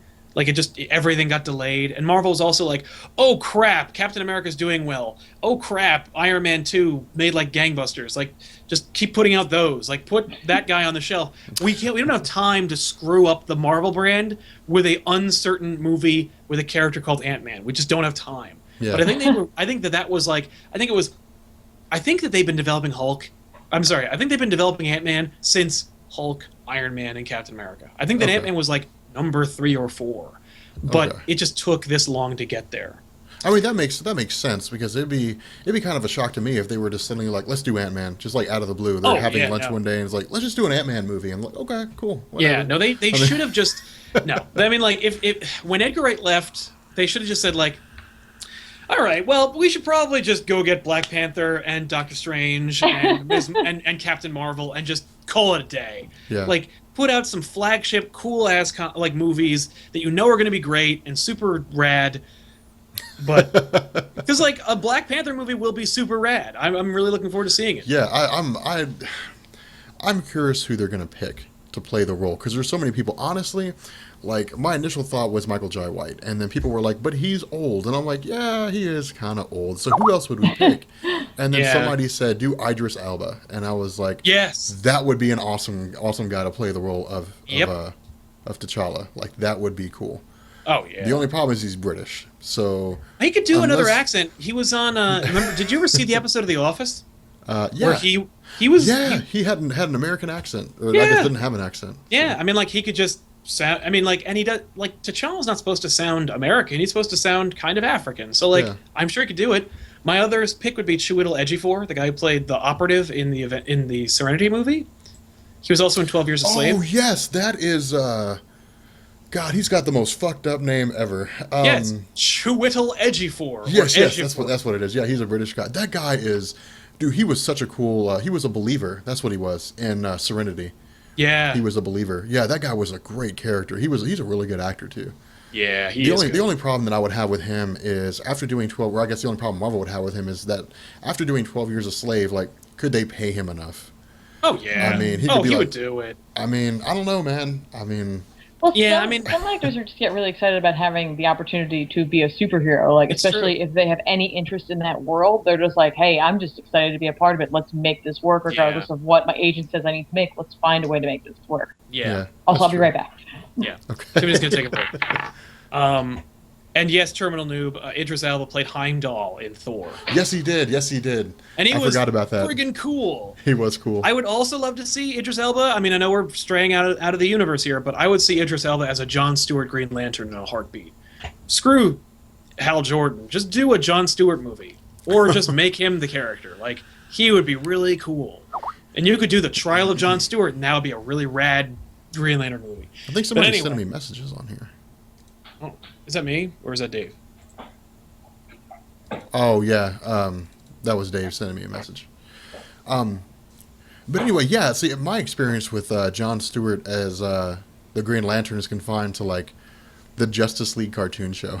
That's enough. I mean, like, the fact is, Green Lantern is like, whatever. Like, whatever. I mean, people were upset about the movie, and it was like, really? Like, it was, I mean, whatever. Like, it is what it is. Like, Green Lantern is Green Lantern. Like, there are Green Lantern hardcore fans out there, but, like, guy got a ring, he can make powers. If he's not funny, then I don't care. Like, he'd Yeah. better be at least interesting to watch.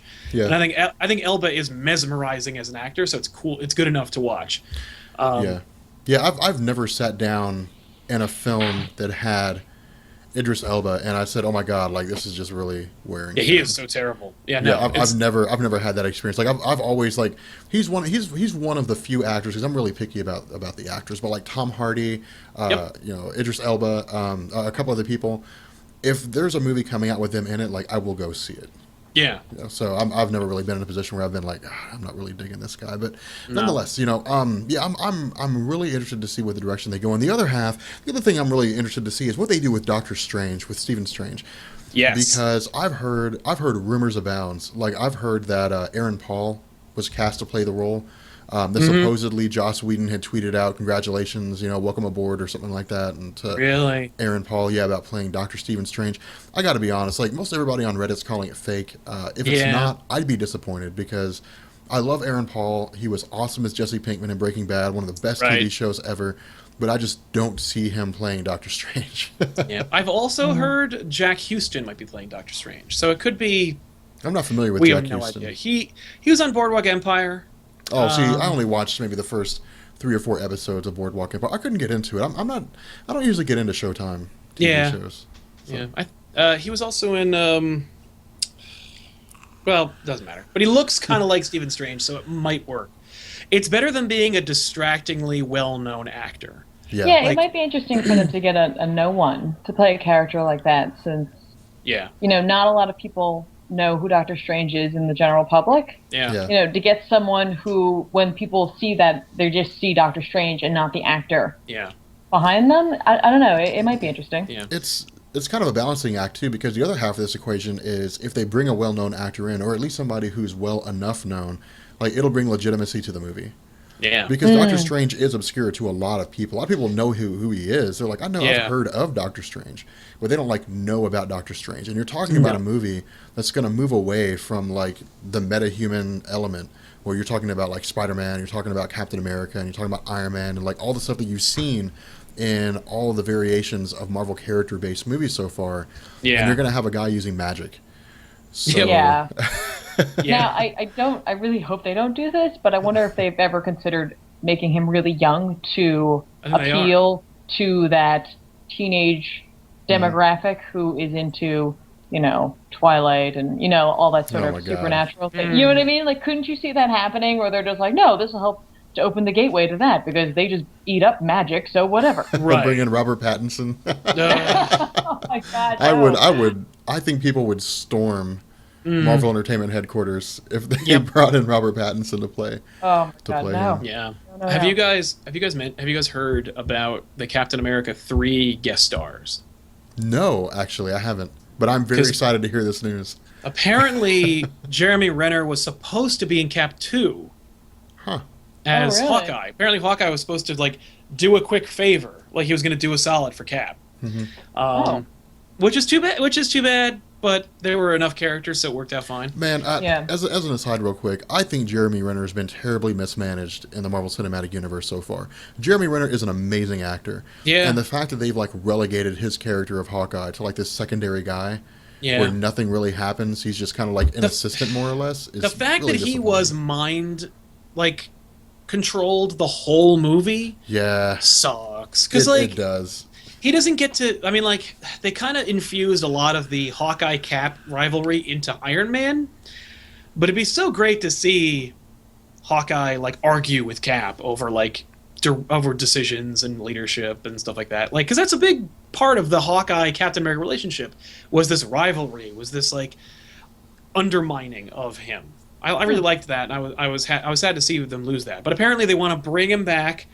And they were talking to the writers of Cap 2 who are coming back to do Cap 3, and they were like, there are a lot of guest stars in Cap 3. It's going to be more like a little Avengers kind of movie. Mm-hmm. And they were like, what Avengers are going to be in the movie? Because why not ask? And they said, we have left room in the script for a character who is not technically owned by this studio yet. Yet. Oh. And I So was like, what's the rumor mill churning out? Because that's Spider-Man. Spider-Man. Spider-Man. No way. That's what people are. That's what some people are thinking.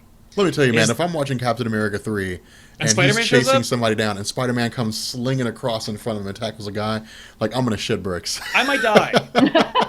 At this point, I might freak the hell out. Yeah. I mean, especially, I wish. Here's the thing that the internet has kind of ruined. I really, really wish they could keep these secrets Oh, under God, wraps. I know. If Disney could make a deal with Sony to go all right, you're not putting out a Spider-Man movie until 2019, so I think we could work out a deal here. Mhm. And he has a scene in Cap 3, and then he's in Avengers 3. If they could do that where the announcement is in Captain America 3, where it's not where they say oh, Spider-Man's in Cap 3, where there's oh, we made a deal with Sony, who knows what might show up. No. People go on July whatever, they go see Cap 3, and Spider-Man shows up, and that's the announcement. That is freaking amazing. I mean, that even would- if it's a post-credit scene, Yep, if I'll take it. after that, Captain America approaches Spider-Man, maybe Spider-Man appears for 5 minutes Yeah. in the movie or something like that, and Captain America approaches Spider-Man and says, I have a team I'd like you to be a part of. I would be like, oh my God. If it would be great if Cap put him on the Defenders, bringing it back to our discussion about more Marvel Cinematic stuff, Yeah. because the Marvel Netflix shows, Daredevil, Luke Cage, Iron Fist, and Jessica Jones, Yeah, Jessica Jones. are all getting their own shows. The show is going to be, each of them gets their own season, and then there's going to be another season where it's them as a team. Oh, Now that's cool. here's my question about Jessica Jones and the whole Netflix series, because her and Luke Cage are together. They have been for Yes. a long time. And They'll so, they'll just put them together. That'll be like okay. big, That like was going to be my fun. question: is if she's going to have a separate show, I assume that like at the end of the show, They get the together, two and of them then will get now we have together. one show. Yeah. I I think that would was. Oh, Is sorry. the Jessica Jones show just going to be Alias, Yeah. or is it something entirely different? I think it'll be Alias. Oh, that's going to be awesome. Now the funny thing about really quick, really just to freak out, just to make the chat more mad about Spider-Man and stuff. Are they screaming about Spider-Man? A couple people are mentioning it, but like, okay. Sony owns the rights to Spider-Man the movie. They have a contract where Marvel has total and exclusive rights to Spider-Man the TV show.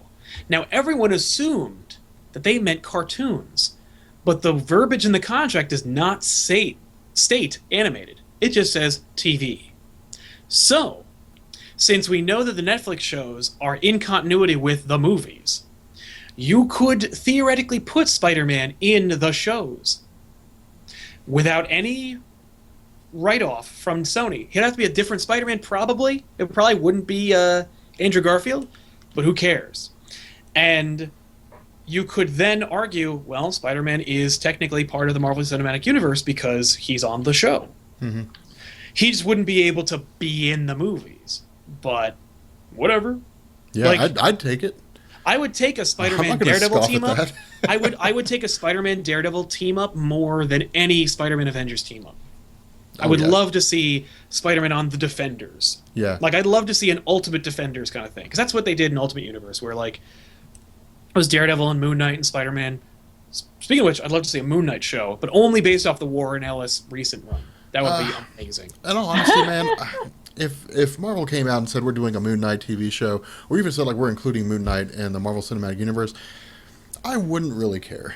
Yeah, I mean, I mean- I'm like, as long as they're doing the stuff that Warren Ellis is in, I'm in, because that is really cool. Yeah. I would definitely watch a Moon Knight show if it were done in the right way. Yeah. And I mean, like, Netflix, I think, could do it. They've got a variety of programming, but, like, I don't know, part of me thinks, like, FX Yeah, could FX also would be do good. an interesting version of that, but that's a whole, you know, who owns FX and, you know, all that. But I think if it were dark enough, Oh, definitely. Well, you know, that's the quite see that's why I probably wouldn't be too interested in it, because if they said we're doing a Moon Knight TV show, I'd say, well, I already have Daredevil. Like, why do I need Right. Moon Knight? So well, I guess because to me, Moon Knight, you know, you always question his like the sanity of it all, and I think that's interesting. I think that adds a different dimension than someone That's like true. Daredevil, and like, but you can also possibly cross into the supernatural and begin to introduce it in that manner. that's You know, true. because you're questioning whether or not it's real or not. But you know, it's just a way for them to introduce the idea of Marvel also having supernatural events. Yeah. And if you're talking about supernatural stuff, that opens a whole nother kettle of beans, because now you're talking about like Ghost Rider crossovers, like Ghost Rider Oh, yeah. appearances or something They like do that. have Ghost Rider back. Yeah, they got him back, right? Yeah. Yeah. I don't care about Ghost Rider. What? Oh, I think I like all of the characters that Sal does not care for, because I think Ghost Rider is hilarious. And Yeah, he's like him. hilarious. But I don't want to see. I mean, like, no. You know what? I would love to see Ghost Rider ride in through a Daredevil show. Right? He's Especially bad. if it was Nick Cage, and then he could, you know, No, Nick Cage no out at more Nick everyone, and Cage. then he could He's had ride it. away. And, Oh my God. No. You know what I really, really, really want to see though? Punisher. Oh yes. Yeah. But I want to see Punisher done right. I want Now, to he see could be on hardcore, like Yeah. sadistic. I'll kill anybody who's a bad guy. I don't care who they are. Frank Castle. That's what I want to see. I guarantee you. I mean, like, I don't know anything, but like, I bet he's in the show. I bet there's a whole story arc where he crosses into all the Netflix shows, where like like they all keep hearing about him. Like he's an urban legend in the show, and eventually each character like runs into him and is like maybe like the first like the thing that like the Loki of the Defenders will be the Punisher. Like they'll be like, this guy has to stop. He Yeah. is crazy. Yeah. That would be really cool, especially if they cast it really well. I would love to see Tom Jane come back, but I know he's Yes. still too old. Yes. No, I would I love- think Thomas Jane. Did you ever see like the? I guess it maybe was a pitch or something like that, but it was like this little mini The video. laundry. Yeah, yeah, yeah. whatever. The one in Yeah. the laundry. So Yeah, great. like that is the Punisher I want to see. You know Like, who made that's that? the Punisher I'm talking about. The guy who directed Dread did that, which is like, no Really? kidding. Like, it's so good. Oh yeah, man! Like that's the Frank Castle that I'm used to. Like that's Yep. the Frank Castle that I want to see. The guy that just doesn't give a fuck. Like Yeah. that's the Yeah, guy that I yeah. want to see because Yep. that's what made Frank Castle so cool. The guy's got no powers. He just has like elite military training and a desire to kill everybody who's a criminal. Yep. And so like that's why I like his character so much. But like I said, I want to see it done right. Like this cannot be a PG or PG-13 kind of TV show. Oh, This no, needs to it's be like gonna a be like TV R. mature. Yeah. Apparently, the show Yeah. is going to be that way. Apparently, Yeah, and they were think- saying, like, Netflix is good at making mature programming, and we're going to just let it go. Some episodes might be PG-13, some episodes might be MA. Like, it doesn't matter. But, like, because Right, on and- Netflix, they can do whatever they want. I love Yeah. that. I love Yeah. that so much. They don't have to watch. They don't have to please anyone. They don't have to Yeah. please advertisers. They don't have to. They can just do whatever they want. Yeah. And And I'm. Oh, We're go supposed ahead. to get it all at once too, right? We don't have to wait. Yeah, like in Yeah. November, I think November of next year, I think is Yeah. when it all comes to a head. Is when it all like actually comes out and is released to the public. But I love that. God, Yeah. I'm so excited. Like I don't think I've ever been so excited to like skip a year. Just get to it. Yeah. It's going to be Yeah. awesome, man. But we will get to see Batman fight Superman in 2015, so at least we get that. And they'll all be joyless and miserable, and they'll kill innocent people, so at least we have that going for us. Also, just a really quick jump on that, we were talking a little bit before we started recording. Apparently, I'm sure the chat knows about this, I'm sure you at home know about this, we were discussing the fact that there is apparently a rumored mandate from Warner Brothers / DC Studios saying that the Batman Superman movie / all future DC movies leading up to and including Justice League may include 0 jokes, no humor are allowed in these movies. I guess as a reaction to Avengers, which was kind of funny, like it was much more humor driven as opposed to like action / stupid. I don't know.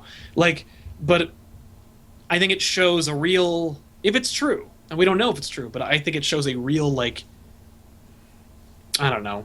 It betrays all the things I've been complaining about with respect to DC cinematic. Like, oh, no, we can't have humor in our movies. We also can't have any, like, joy or any, like, hope in these movies.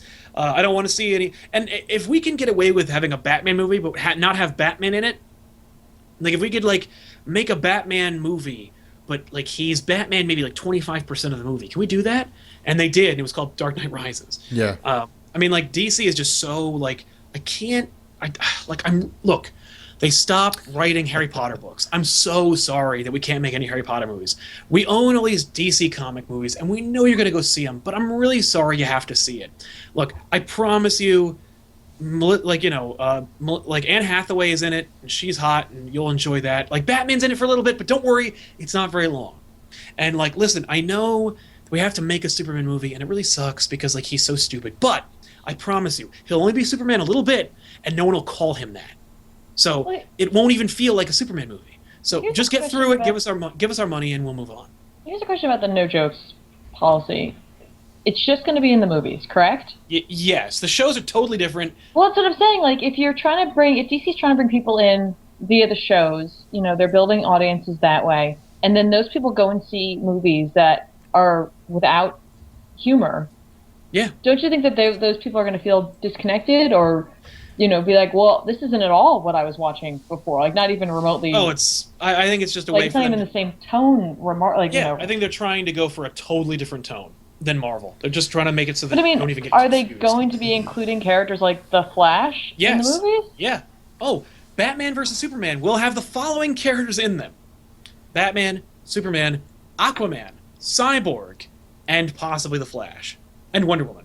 Now, look, I don't I know something about Marvel, and the only stuff I know about DC, again, is really from animated shows, but, like, it was always my understanding that the Flash is sort of more lighthearted and, Yes, you know... Flash is fun and jokey. Barry Allen, not so much, but Wally West certainly. And I don't like Barry Okay. Allen, so that works out for me. Okay, well then what about? Well, I guess it depends on which. If they're going to be including the Green Lantern, which one of those? Because I know some of them tend to be more lighthearted than other. I don't know. Like it just, It's you weird. know, it is very weird, especially to come out and say that. That's a bizarre thing to say instead of just doing it and Yeah, then instead of letting just- your film speak for yourself. Yeah, let like, people watch it and go like, there wasn't a single joke in that movie. Yeah, but to come out and be like, no, you will not go to this movie to laugh. Yeah, don't worry, it's going to be super serious. Yeah, that's dumb. Like here's what I think happened. Here's what I think happened over at DC. Marvel said, "We're going to start making movies, and Disney's going to finance our films." Yep. And Fox and DC said, or Warner Brothers and DC said, "Okay, whatever." Yep. Like it's gonna like every movie's gonna be like the upcoming Big Hero 6 movie. I think is how they looked at it. Like they're gonna be just Yeah. kind of like silly movies more or less. Yeah. And then like all the movies that we've seen have come out, and I think DC's been freaking out. Like oh my Oh, god, yeah. like these movies are amazing. Like these movies Yeah, are really yeah. good. You've got Avengers, it's grossing over $1 billion. You've got Guardians of the Galaxy, which in what has it been like a month, is up to $500 million worldwide. I mean, you're talking about these movies that are just wildly successful, that people are raving about. Yeah. And so I think that Marvel has a really good thing going here in terms of like combining comedy and action, especially when you look at Guardians of the Galaxy, which was more of a comedy than yeah. anything else. But it was still had a lot of action and it was still a fun movie to watch. It was fun. And Yes. that's what made it good. Yeah, I And I enjoyed the think- hell out of Guardians. Yeah, It was just- and I think that- people are looking at like Batman and they're saying, okay, Christopher Nolan had it right when he made the Batman movies because for the most part they were dark. The only really Yeah. funny elements in like Dark Knight was the Joker. Like everything else was like 100% serious. Well, like Alfred had a couple of zingers, like it was, Yeah. but like that's how Batman is. Like Batman Yeah. is going to be funny when the characters who know Bruce Wayne and Batman point out the duality. Like when those characters do, like, are familiar with their protagonists. Like Lucius Fox is funny, Alfred's funny. Like, Yeah. but it's funny because it's just the situation, not necessarily telling hardcore jokes. It's like No. a moment that really got a big laugh from me from Batman Begins was when Bruce Wayne has to bomb out of his party, and Alfred's like, "But the guests are on their way," and he's like, "Stall them, Alfred. Tell them that joke you know." Yeah. I love that joke Yeah. because it's like, you are so humorless, Alfred. You have one joke. Tell them. That should stall them. It says so much and so little, and it's so funny. Yeah. That's the kind of humor that like I'm expecting from a DC movie. I'm not Yeah. expecting it to be like, I don't know. I'm not expecting any of my superheroes to, in their civilian clothes, wear a Black Sabbath T-shirt. Yeah. Like, Yeah. but it's just a different animal. Like, of course. Yeah, well, there's- it really is just a bizarre thing to say out loud, and I think that's really what it comes down to. Because they may continue with, that sort of formula where you have these random little moments like that, yeah. but to come out and just say no, there will be it's going to be humorless. Essentially, is just why would you even bother to say that? Why would you say open something yourself else. up Phrase to it a criticism like complete- that? Yeah, I agree. Oh, sorry. And that I think is the issue here. Like I think that DC and Warner Brothers are like grasping for straws on like how to produce a good movie because they're playing catch up. Like Oh, Marvel, yeah. Marvel had this lined out. Marvel said, "Okay, look, like our company is going bankrupt for the most part. Like somebody's got to bail us out. But Yeah. here's like our like I don't know 14 or 15-year plan for what we want to do in terms of like rejuvenating interest in Marvel as a whole, especially with like Marvel films." And Disney Yeah. said, "This is an awesome idea," and Disney bought them. Yep. And so now you have DC that didn't have that. And so they Well- said, okay, well, I mean, let's do what we can, but, I mean, in the That's end, the like, they're panicking. That's the saddest part is that DC's like, Warner Brothers is like, oh, we got to catch up. They could have been doing this 30 years ago. Yeah. They could have been doing this without any bullshit. Like they have the whole toy box and they could have been doing it right the whole time, but they chose to look at their property through the lenses of immaturity and disregard. Like say what you will about the Superman Lives movie that never worked out, the Kevin Smith written, Tim Burton directed, Nicolas Cage starring Superman movie. I heard about But that. It is like I've read that movie, and not only is it way better than all the Batman movies from that time, It beats Batman 89, it beats Batman Returns, and of course it beats any of the Joel Schumacher movies. It's just better. Like, it's fun, but it's cool. And it might have some silly bullshit in there. Like, there may be a giant spider in the third act. Brainiac might fight some polar bears. He may have a gay robot African-American sidekick. But Superman shows up and he's Superman. Red, white, and blue costume, and yellow. Saves the day, fights a big thing. Lex Luthor's in it, Lois Lane's in it. Superman dies, Batman shows up, and apparently Tim Burton had a deal with Michael Keaton where Michael Keaton was going to come back and be Batman in that movie. Wow. How cool! And they could have done they could have had the Superman funeral where everybody shows up, and then Superman comes back and he's wearing a different zany costume, which you'll see if you YouTube it. But like, they could have done that, and they couldn't do it. And that was still a studio-driven, we don't know how to make a comic book movie. But even then, they could have done something similar to what they were doing now, but they didn't.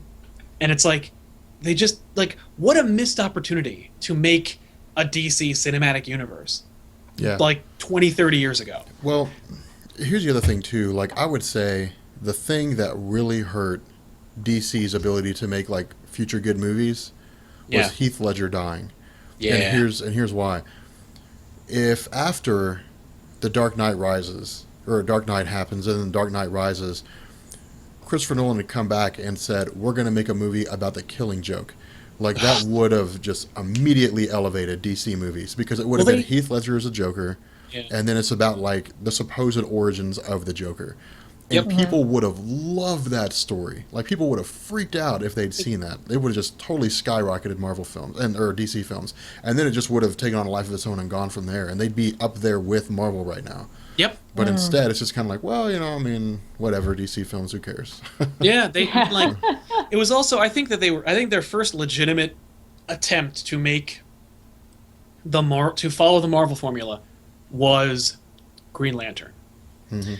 And it made its money back, by the way. Like, it did succeed, kind of, but it didn't hit like it should have, and it cost them too much down the line. Like, it was done being shot, and they were like, we need more time, we need more money, and so it became like this inflated thing until it was like, we can't make these movies every time. Like, we can't keep spending $250 million on Flash, on Aquaman. Like, we can't do it. It's just not sustainable. So, like, maybe we did make a couple more movies, but, like, or maybe we could have made a couple more dollars, but, like, it's not worth it. The Nolan thing, Nolan was going to make, the third Batman movie was going to be about Joker. Joker's just going to come back, and it was going to be an epic Joker story, which is hard to believe because Dark Knight was already an epic Joker story. It was so good. It was so great.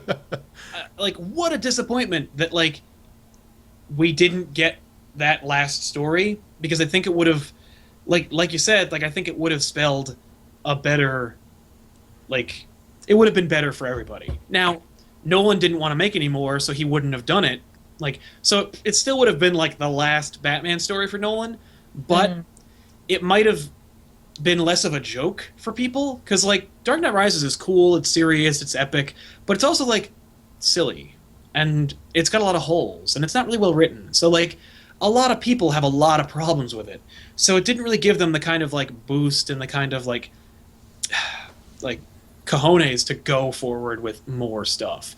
Dark Knight was the thing that should have emboldened them to do, like, a Superman movie or a Green Lantern movie or a crossover movie. Like, that's the time that they would have had, like, the gumption to do that. I agree. You know. It's interesting, and even then, like, for the most part, even Marvel kind of have to count their lucky stars too, because the planets aligned for Marvel when they made Iron Man. Like, they got Robert Downey Jr., who at the time was really just, like, needed to reboost his career. Yep. And so this came along at the perfect time. He was kind of a guy who was down on his luck at the time just due to his past circumstances. Yep. Who came along and said, hey, look, I think I'd be a great role for this, or a great character to play Tony Stark, who is a great Tony Stark. And everything just aligned perfectly. Yep. And then Iron Man came out, and people said, this is amazing. And then Marvel Cinematic Universe took off after that. And it's funny because they started the Marvel Cinematic Universe with Hulk, I think. It didn't. It came after Iron Man, but I think they were working on it around the same time. Yeah, But Hulk came after Iron Man, and Hulk was people were like meh. Like exactly. nobody was really that big into Hulk. And you're So- talking about the Edward Norton one? Yeah, Okay. not Eric Bana. That was a separate studio picture that was had Sony, no I think. ties. Yeah, it had nothing to do with anything. Nobody else was in it, and Right, they right. would never have done that. Yeah. Yeah. And it was awful. And it was awful. So By the way, performances in that movie were amazing. Everybody was so great in Hulk. Eric Bana was a great Bruce Banner. Sam Elliott did such a good job as General Ross. I loved Nick Nolte. I think that everybody was just a powerhouse of acting. It's just that it was so stupid, and it was so like poorly put together. It was I just think a waste. the statement that Eric Bana was a great Bruce Banner is kind of reaching. I think he did A a little really bit. good job with the role. I don't. He is Eric Bana the Bruce Banner that I've always imagined? I don't think I've ever tried. So works for me. Like I don't care who plays Bruce Banner, and clearly neither does anybody else because Yeah, well, obviously, you know, look, I was really disappointed when Edward Norton couldn't come back because he's Edward Norton and he's a pain in the ass. Because, like, you know, he writes every movie he's in. Like, he always takes a crack at the script and he punches it up and changes things. Like, no one has time or patience for that. You know, Marvel was like, nah, yeah. we're not doing that. Well, that makes sense. I mean, if Marvel says, "Look, we've got this game plan that goes on for 15 years. Like, either you're on board and going with what we wrote, or you're not," that makes Yeah. sense. But I will say this though: the best decision that Marvel's made so far in terms of the Incredible Hulk was casting Mark Ruffalo, because Yeah. he was an awesome Bruce Banner. Like, Yeah, he was did a great Bruce job. Banner. Yeah, I'm sorry that he was so like, I'm sorry he was so lame in Iron Man 3. yeah. I mean, he 'Cause appeared that's- in an end credit scene. That was so as a weak. Psychiatrist. Yeah, He should have been in it. I mean, like, if you're gonna do an Iron Man movie, wouldn't it have been cool to like make like 10 fewer Iron Man suits and one Hulk? yeah. But we'll get to see Hulkbuster armor later on, so that's something Yeah. that's something By I'm the pretty way, excited I'm, about. I'm tossing this out there. I think that Ultron is going to do Planet Hulk. Like, I think he's gonna pretend to be. I think he's gonna like have Hulk go someplace or whatever, and then he's gonna pretend to be Tony Stark and Steve Rogers and Hawkeye or Black Widow or whatever, and lure him onto a ship and blast him off. I think that they are setting the stage for Planet Hulk. I know they've said they aren't, but I think they're full of crap. And I really do believe that Ultron is going to basically pretend to be the Illuminati. Like, it's not going to be the Illuminati, but like how Hulk thought that Yeah. Reed and Tony and everybody sent him into space. I think instead of the Illuminati, it'll be that the Avengers betrayed him and sent him into space. Really? So you can you still. think that's it? I think so. I think that way they could do a Planet Hulk movie, but if they don't, he could just come back. Well, Really? I mean, you don't think that since they're putting Scarlet Witch in there that they're not going to do Vision and Avengers Disassembled, Vision's in and it. then because of the new Netflix shows, potentially do something there once No, I don't everyone think. else's contracts are up and they're like, okay, we have no guarantee of getting anyone back. We could just literally, Do a new Avengers. Yeah. yes. That would be badass. If That would be. Avengers 4 was like Daredevil and Luke Cage, and by then, you know, other characters maybe might show up. That'd be cool. I'd be in. as I understand it, the rumor is also something about them doing a Civil War based story. Yeah, they've always talked about that. I don't want to see okay. a Civil War movie. Oh, I do. I've seen it. I don't want to see it again. Like, I'd rather see what they come up with. Or adapt to turn into something else. Like, I've seen Civil War. I don't want to see that again. Like, Yeah. Yeah, but there are a lot of people out there who haven't seen that, you know? they could go read it. I mean, the comic story would be a whole lot better than the movie, but Yeah. I don't know. See, here's the thing. Like you were talking about the Incredible Hulk earlier, like, you know, a few minutes ago, and you were talking Yeah. about, well, the Incredible Hulk. I mean, the movie was, it was all right. Yeah. You know, here's a problem that you're going to have. The Planet Hulk storyline is so far removed from anything that's going on. Yes. Like, it's about the Incredible Hulk on Warworld. That's it. Yep. Yep. And Yeah, so yeah. the question is, like, would people go see that? Is the Incredible Hulk enough of a draw that if they did a Planet Hulk film, that people would say, I'm going to go see this?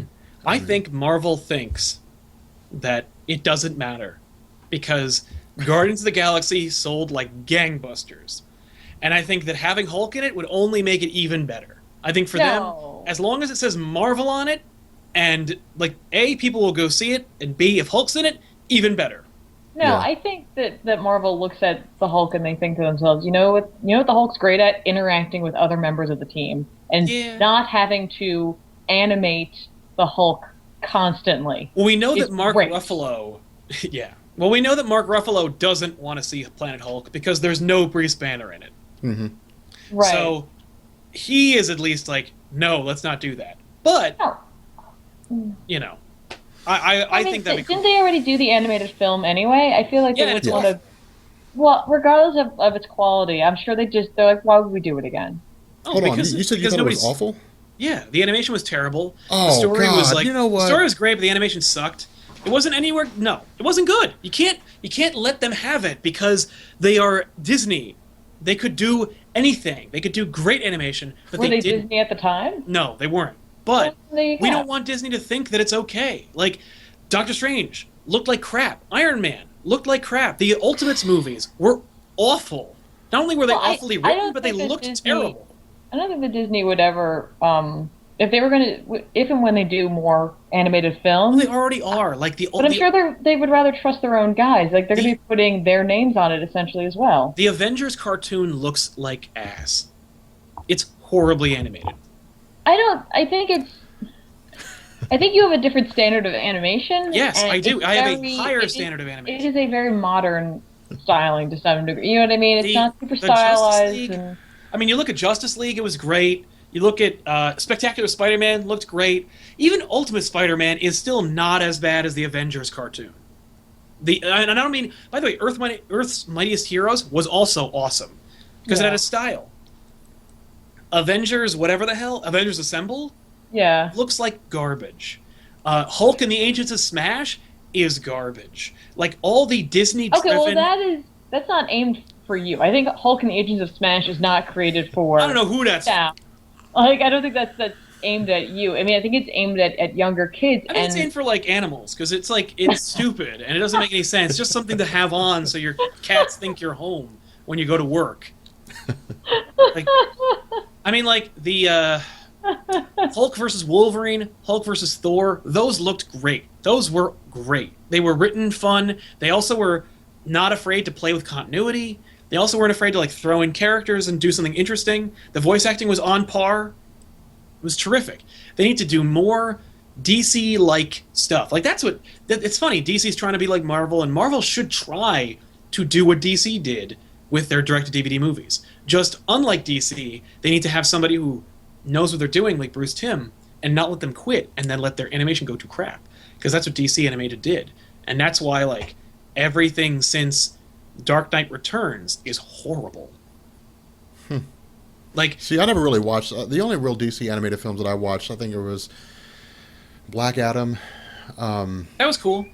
There were like one or two others, but they were forgettable. And that's the difference. Like I watched the DC films, and it was like, okay, I mean these are all right. But then I turned around and watched Doctor Strange, which I disagree with you on that. I thought Doctor Strange was fantastic. That's actually the truest, I guess, the Yes, closest to the origin. comic story, origin Oh, story that I've easily. seen for Doctor Strange, and yeah. it was good. Like I really enjoyed it. Avengers: Heroes of Tomorrow, I thought was pretty fun. Like that was a I don't fun know. movie to watch. Oh yeah, the Young Avengers. Yeah. That the was kids. another one. I liked Yeah. that one as well. I mean, it had Um, like Ultron was the main bad. The only thing I didn't like about that is at the end it was like, well, the Incredible Hulk saves the day. Like, okay, whatever. Works for me. He usually does. How did Ultron end? Or how did Yeah. Onslaught end? I mean, it works for me. I'm fine with that. But I want to see more things like that. Like I want them to take that and just keep going. Like I really didn't. I heard Rise of the Technovore sucked so hard I didn't even see it. Yeah, I didn't even. I'm I not heard a it big was fan so of anime, terrible. so I didn't watch it. But I really enjoyed Black Widow Punisher. Now, it was very whatever anime you would call it. Like, it felt like an anime version of Marvel Mm-hmm. because it wasn't westernized. Yeah, And I mean, like, in story structure. Like, it felt like it was structured more like an anime movie. But I thought it was cool. And I really liked seeing, and and the animation style was cool, and it was fun. LWS Kid, yes. The fact that we lost the Dark Knight Returns inner monologue is a crime. All the best lines came from that, so it really, really sucks we lost it. And what's even worse, just sorry, quick aside, Batman Year One, the voice actor for Batman was so terrible, you kept the inner monologue, but you didn't want to hear any of it because he was so awful. But anyway, yeah. So anyway,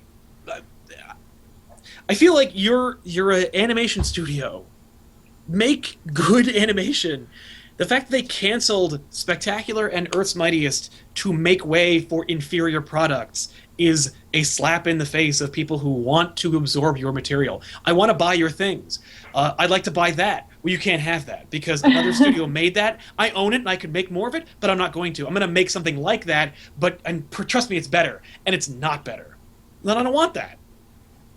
So here's my question when it comes to Fox's rights of owning the Fantastic Four. Ugh. Do they own the rights to Future Foundation? Yeah. Well, fuck. They get it all. It doesn't matter. They're not going to use it. Damn it. They're not going to use it. Have you seen Doctor Doom? Oh, okay. I'm siding with Reddit on this one. This is pre-CGI. I think it sucks it's all filmed in front of a green screen, but it's pre-CGI. He may not even look that way when the movie comes out. It looks like the other one to me. It does. It looks almost exactly like the one from the other films, but Look, nonetheless. It needs to just Fantastic Four needs to fail. It needs to just fail so we can have it back. That's never going to happen. Yes. No. When it fails, if they spend $100 million and they make 65, it fails, and they'll stop. They're not. It's not going to. It's Fantastic Four is always going to come out on top financially because Marvel films are popular. That's why. Marvel films are popular. Marvel Studios films. If Marvel is making no attempt to publicize, promote, or help this movie in any way. Dude, I'm so disappointed in that because I love the Fantastic Four. Yeah, they're Hickman's great. run with Future Foundation and the Thing and the Future, amazing. Who lives until like 15,000 Right. AD or whatever it is. Like, I loved that. Like, I would love to see some of that stuff, like the evolution of what the Fantastic Four legacy will become.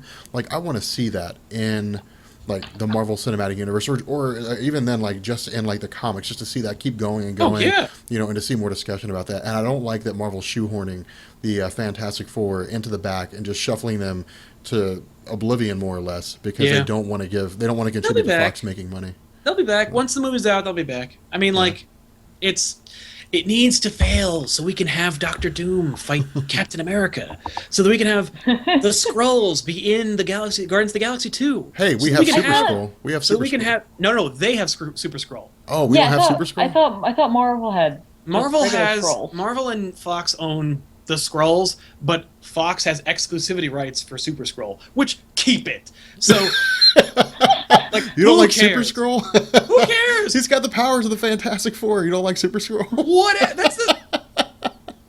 Like I'm seeing them being displayed through those four characters. So what are you talking? Super Skrull is amazing. What are you talking about? Can you imagine? Can you imagine for a second? Let me take you on this little journey, okay? We're watching We're watching Age of Ultron, or I'm sorry, you're watching Avengers 3. They just beat Thanos. Thanos is like, blah, blah, blah, and he dies, or he'll probably explode, so they could make him come back. And they're like, whew, that was rough. And then the Silver freaking Surfer shows up and he says, your world is doomed. What an amazing cliffhanger that would be. If only. So those movies, Galactus, man, like, come on. But see, that needs to be a slow build-up. All right, so I'll capitalize on your story here. All right, I'll capitalize on your statement. Okay, so let's say that we have Captain America 3. Yeah. All right. Now, periodically, over the course of the movie, like Captain America 3 is talking to S.H.I.E.L.D. at various points in time. Nick Fury's probably back by this point. He's probably reformed S.H.I.E.L.D., and S.H.I.E.L.D.'s under his direct control now instead of having the people. Because for those of you guys who don't know a whole lot about the Marvel Universe, what they did with Captain America 2, the storyline of of Shield more or less collapsing. Oh, That yeah. is the old story of Nick Fury versus Shield. That's when in the Marvel comics what you had is you had these life model decoys. They were robots basically that were designed to look like people. And Yep. life model decoys had taken over the role of the 12 anonymous individuals that we never learn about. Actually, we never learn who they are. But the individuals that give Nick Fury his orders, and they're the directors of Shield more. Like they're the ones that are really in charge. What happens is they're replaced with life model decoys. Nick Fury learns about this, goes underground, and then disbands S.H.I.E.L.D. once he's able to defeat this life model decoy threat. And then he reforms S.H.I.E.L.D. under his direct authority. So he's the absolute director of S.H.I.E.L.D. No one, as far as S.H.I.E.L.D. goes, has more power than he does. Yeah. And so that's more or less what we saw, that storyline playing out in a different way with Captain America 2. Yeah. But what you would have is you'd have, like, Captain America 3, you'd have, like, Steve Rogers talking with S.H.I.E.L.D. agents, so on and so forth. And periodically they would make mention to, like, something out in space that's traveling to the Earth or something like that. You don't really know what it is. Or some planet somewhere that was destroyed, or whatever the case may be, that you may have events going on where they say this could be a threat to Earth, but it's mentioned in passing. It's a phrase here and there or something like that. And then you have Ant-Man.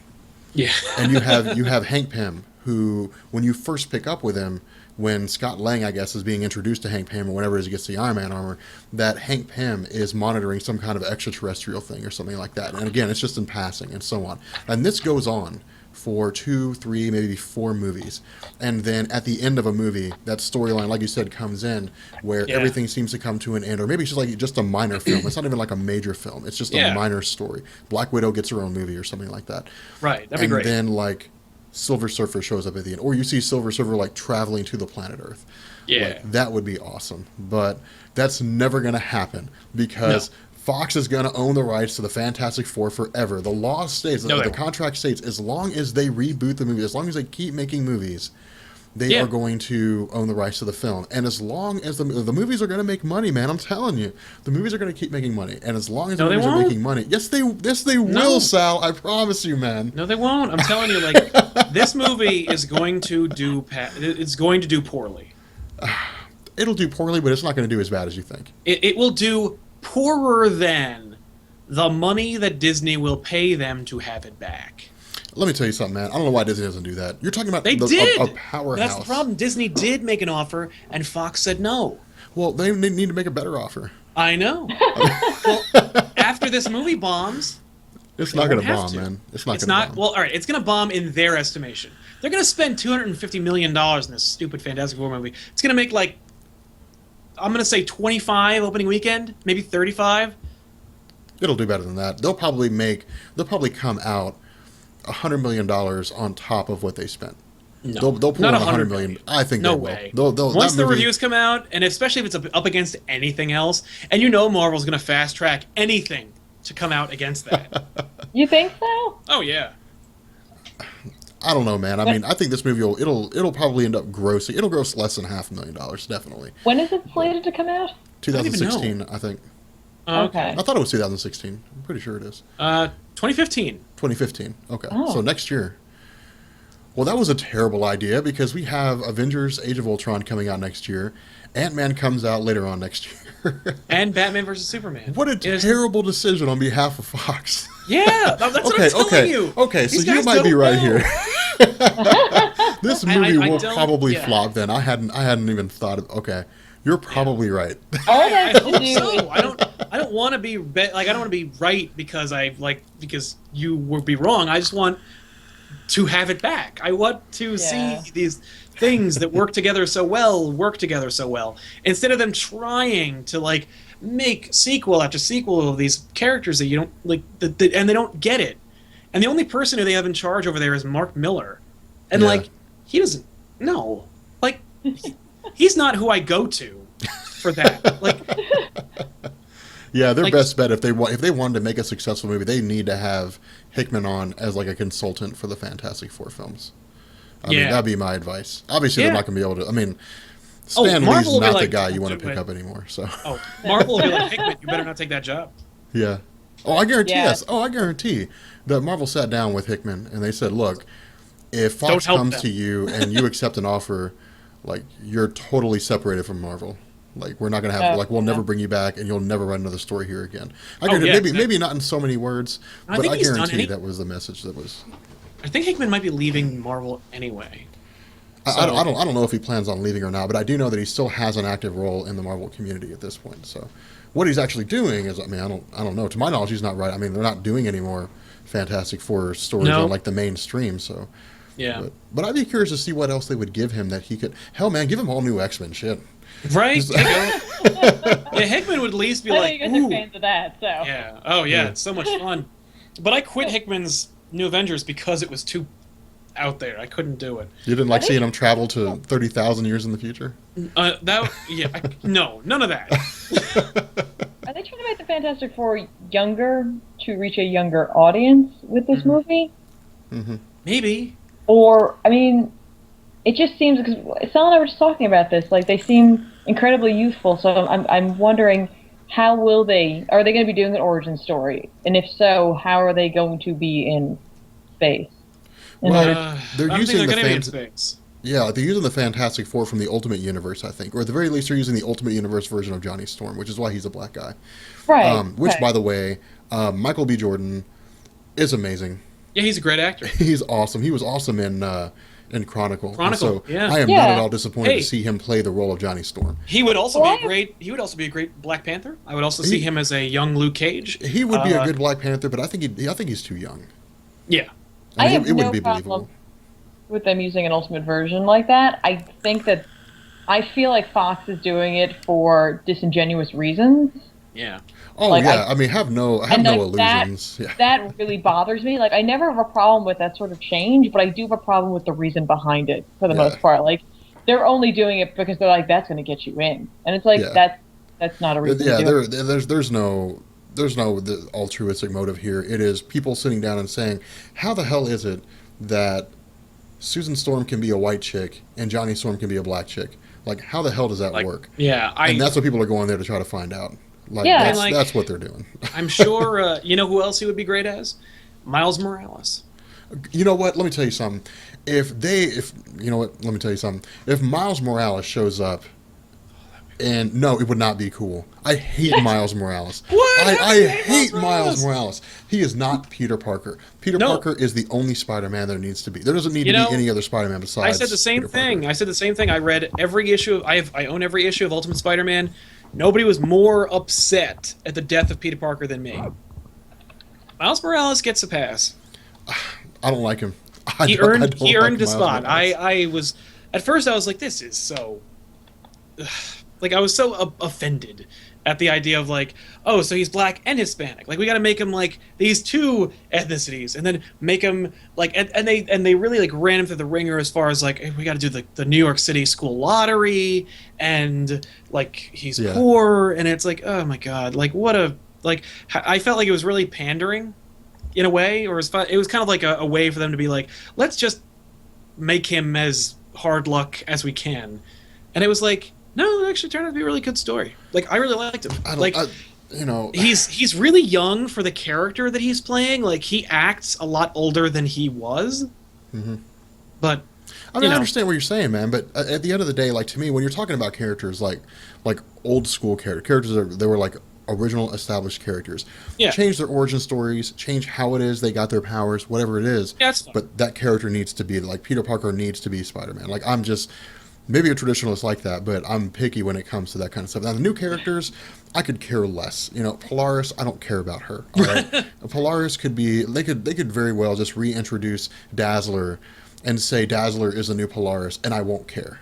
All Yeah. right. I mean, they could just say, well, somehow Dazzler got, Magneto's powers, and now she's the new Polaris, or maybe, whatever it is, switch their minds. I don't really care. Like, it doesn't matter to me that much because I never really cared about Polaris that much in the first place. But, yeah. like, a lot of those characters that go on now, like, I think when it comes to the old school guys, I don't want to see. Yeah, I don't want no, to see that. I am a purist. That's why I don't have any problem with Miles Morales in the Ultimate Universe. No, if they had killed real Peter Parker and replaced him with Miles Morales, I'd be like, meh. Imagine the backlash of people would have been so pissed. Well, I mean, like, we saw it when they killed him and made him on Dr. Octopus. People freaked the hell out. Yeah. And it's like, dude, it's not going to be forever. And apparently, neither is Miles Morales. But that was the thing. Like, you know, when people were like, "Look, Peter Parker will come back," fans were like, "I don't care. Yeah. Bring him back now." Yeah, I know. Just enjoy the story. You might learn something. Yeah, I don't know. I mean, at the end of the day, though, like you may be right when you say that the Fantastic Four may flop entirely, that the film may just be a total disaster, and especially, I mean, you're going against some heavy hitters. Say what you want to about Fox and Superman and Batman, but like it's going to draw people in. People are going to be curious to see what's going to happen. So I will never agree that Man of Steel is good, but I'm going to see that Batman versus Superman movie. Yeah. Like, I'm going. I mean, Yeah. you got me. I'm sorry. Like, I saw that stupid teaser with Batman in the Dark Knight Returns armor. Oh, I still haven't even seen that yet. Yeah, people, coworker, or I'm sorry, a friend I'm of like- mine, Mike told me about that. I'm just like, okay, I'm going. Yeah, I'm going to see your stupid, terrible movie. I'm sure a lot of innocent people will die, but it'll be cool. And Wonder Woman looks cool. Like, I don't know. Maybe it'll be good. I know that I really want Marvel to make a female superhero movie before Wonder Woman comes out. That'd be cool, but they're not going to. yeah, it's I mean, the best they disappointing that could, they're not going to either. no, it's the best they can do is beat them via the Netflix show with Yep, Jessica Jessica Jones. Jones. Yeah, is Yeah. to put out because she's a strong female character, but she's Yeah. a little more tethered to this reality to some Yeah. degree. yeah. Anyway, guys, we're gonna go ahead and wrap this podcast up because we've been going on for about 2 hours or so. Yeah, Oh, wow. So thereabouts. we've been doing this for a while. So, what do you guys have going on over at TV Little House? A new episode of Back Issues just dropped today. We did Secret War by Bendis and Gabriel Dell'Otto. That was a lot of fun. We have we just had our first live panel at the Garden State Comic Fest last Saturday, and we did we taped it and threw it up online. So if you go to our channel at TV Little House on YouTube, you will find not only the new episode of Back Issues, but you also see a live Back Issues we did at the panel itself, where we talked about Spider-Man's first clone, like the first Clone Saga from like '74 Yeah, with the Jackal. And that was a lot of fun. I had to explain how like a geriatric college professor at a, like equivalent of a community college created a live adult clone with all the memories of his prior self. Spoilers, I don't. So that's what we're working on right now. Anything else? Honey I bun? don't think so. did you call her Honey Bun? Yeah, it's, Yeah, you Anything did. else, we're Honey dating. Bun? So, Anything else, Honey Darling? yeah, I'm like, you know what? I'm gonna go. yeah, fair enough. Awesome. Yeah, how about you, Rob? Quasar. People have been asking Oh, about yeah. Quasar. People said we want you to do Quasar. So, yeah, The people have spoken. the people Quasar have is happening. spoken. I'd be Quasar is interested- happening. I'd be interested to see that because when you guys started talking about Quasar, I was like, isn't that a girl? Oh, nope. I guess not Well, actually, always. yeah. I mean, we're not going It to is. cover Philovel, but yeah, like That's Quasar. the only one I know, was because she was from the Guardians of the Galaxy, one of the books I read. Yeah, so. Dan Yeah. Evans run. I mean, Yeah. Quasar's a title. It's like Captain America or Nova, but no, actually, yeah, Nova does play Quasar. He does get the quantum bands. Yeah. And then Philovel, yeah, she plays the role of Quasar, and she was all right. I mean, it was cool. Yeah, she's fun. Yeah, it was fun to read her as Quasar. I thought it was pretty interesting. But yeah, so I mean that's after that I'm not really sure. We may just jump into Infinity Gauntlet after Quasar. I mean Cool. there really isn't like anybody too much else aside from that. We've done Adam Warlock, we've done Thanos, we've done there's Pip the Captain Troll? America. I'm not doing a video on Pip the Troll.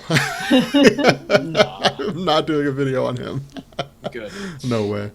What and then- about Gamora? Do you have a Gamora episode? Well, see, Benny has Gamora, and Oh, Benny that's has Drax the Destroyer. So I was just Yeah. going to forward people on to. Yes. I mean, unless Okay. people really want me to do those guys. I mean, I could do Gamora and Yeah.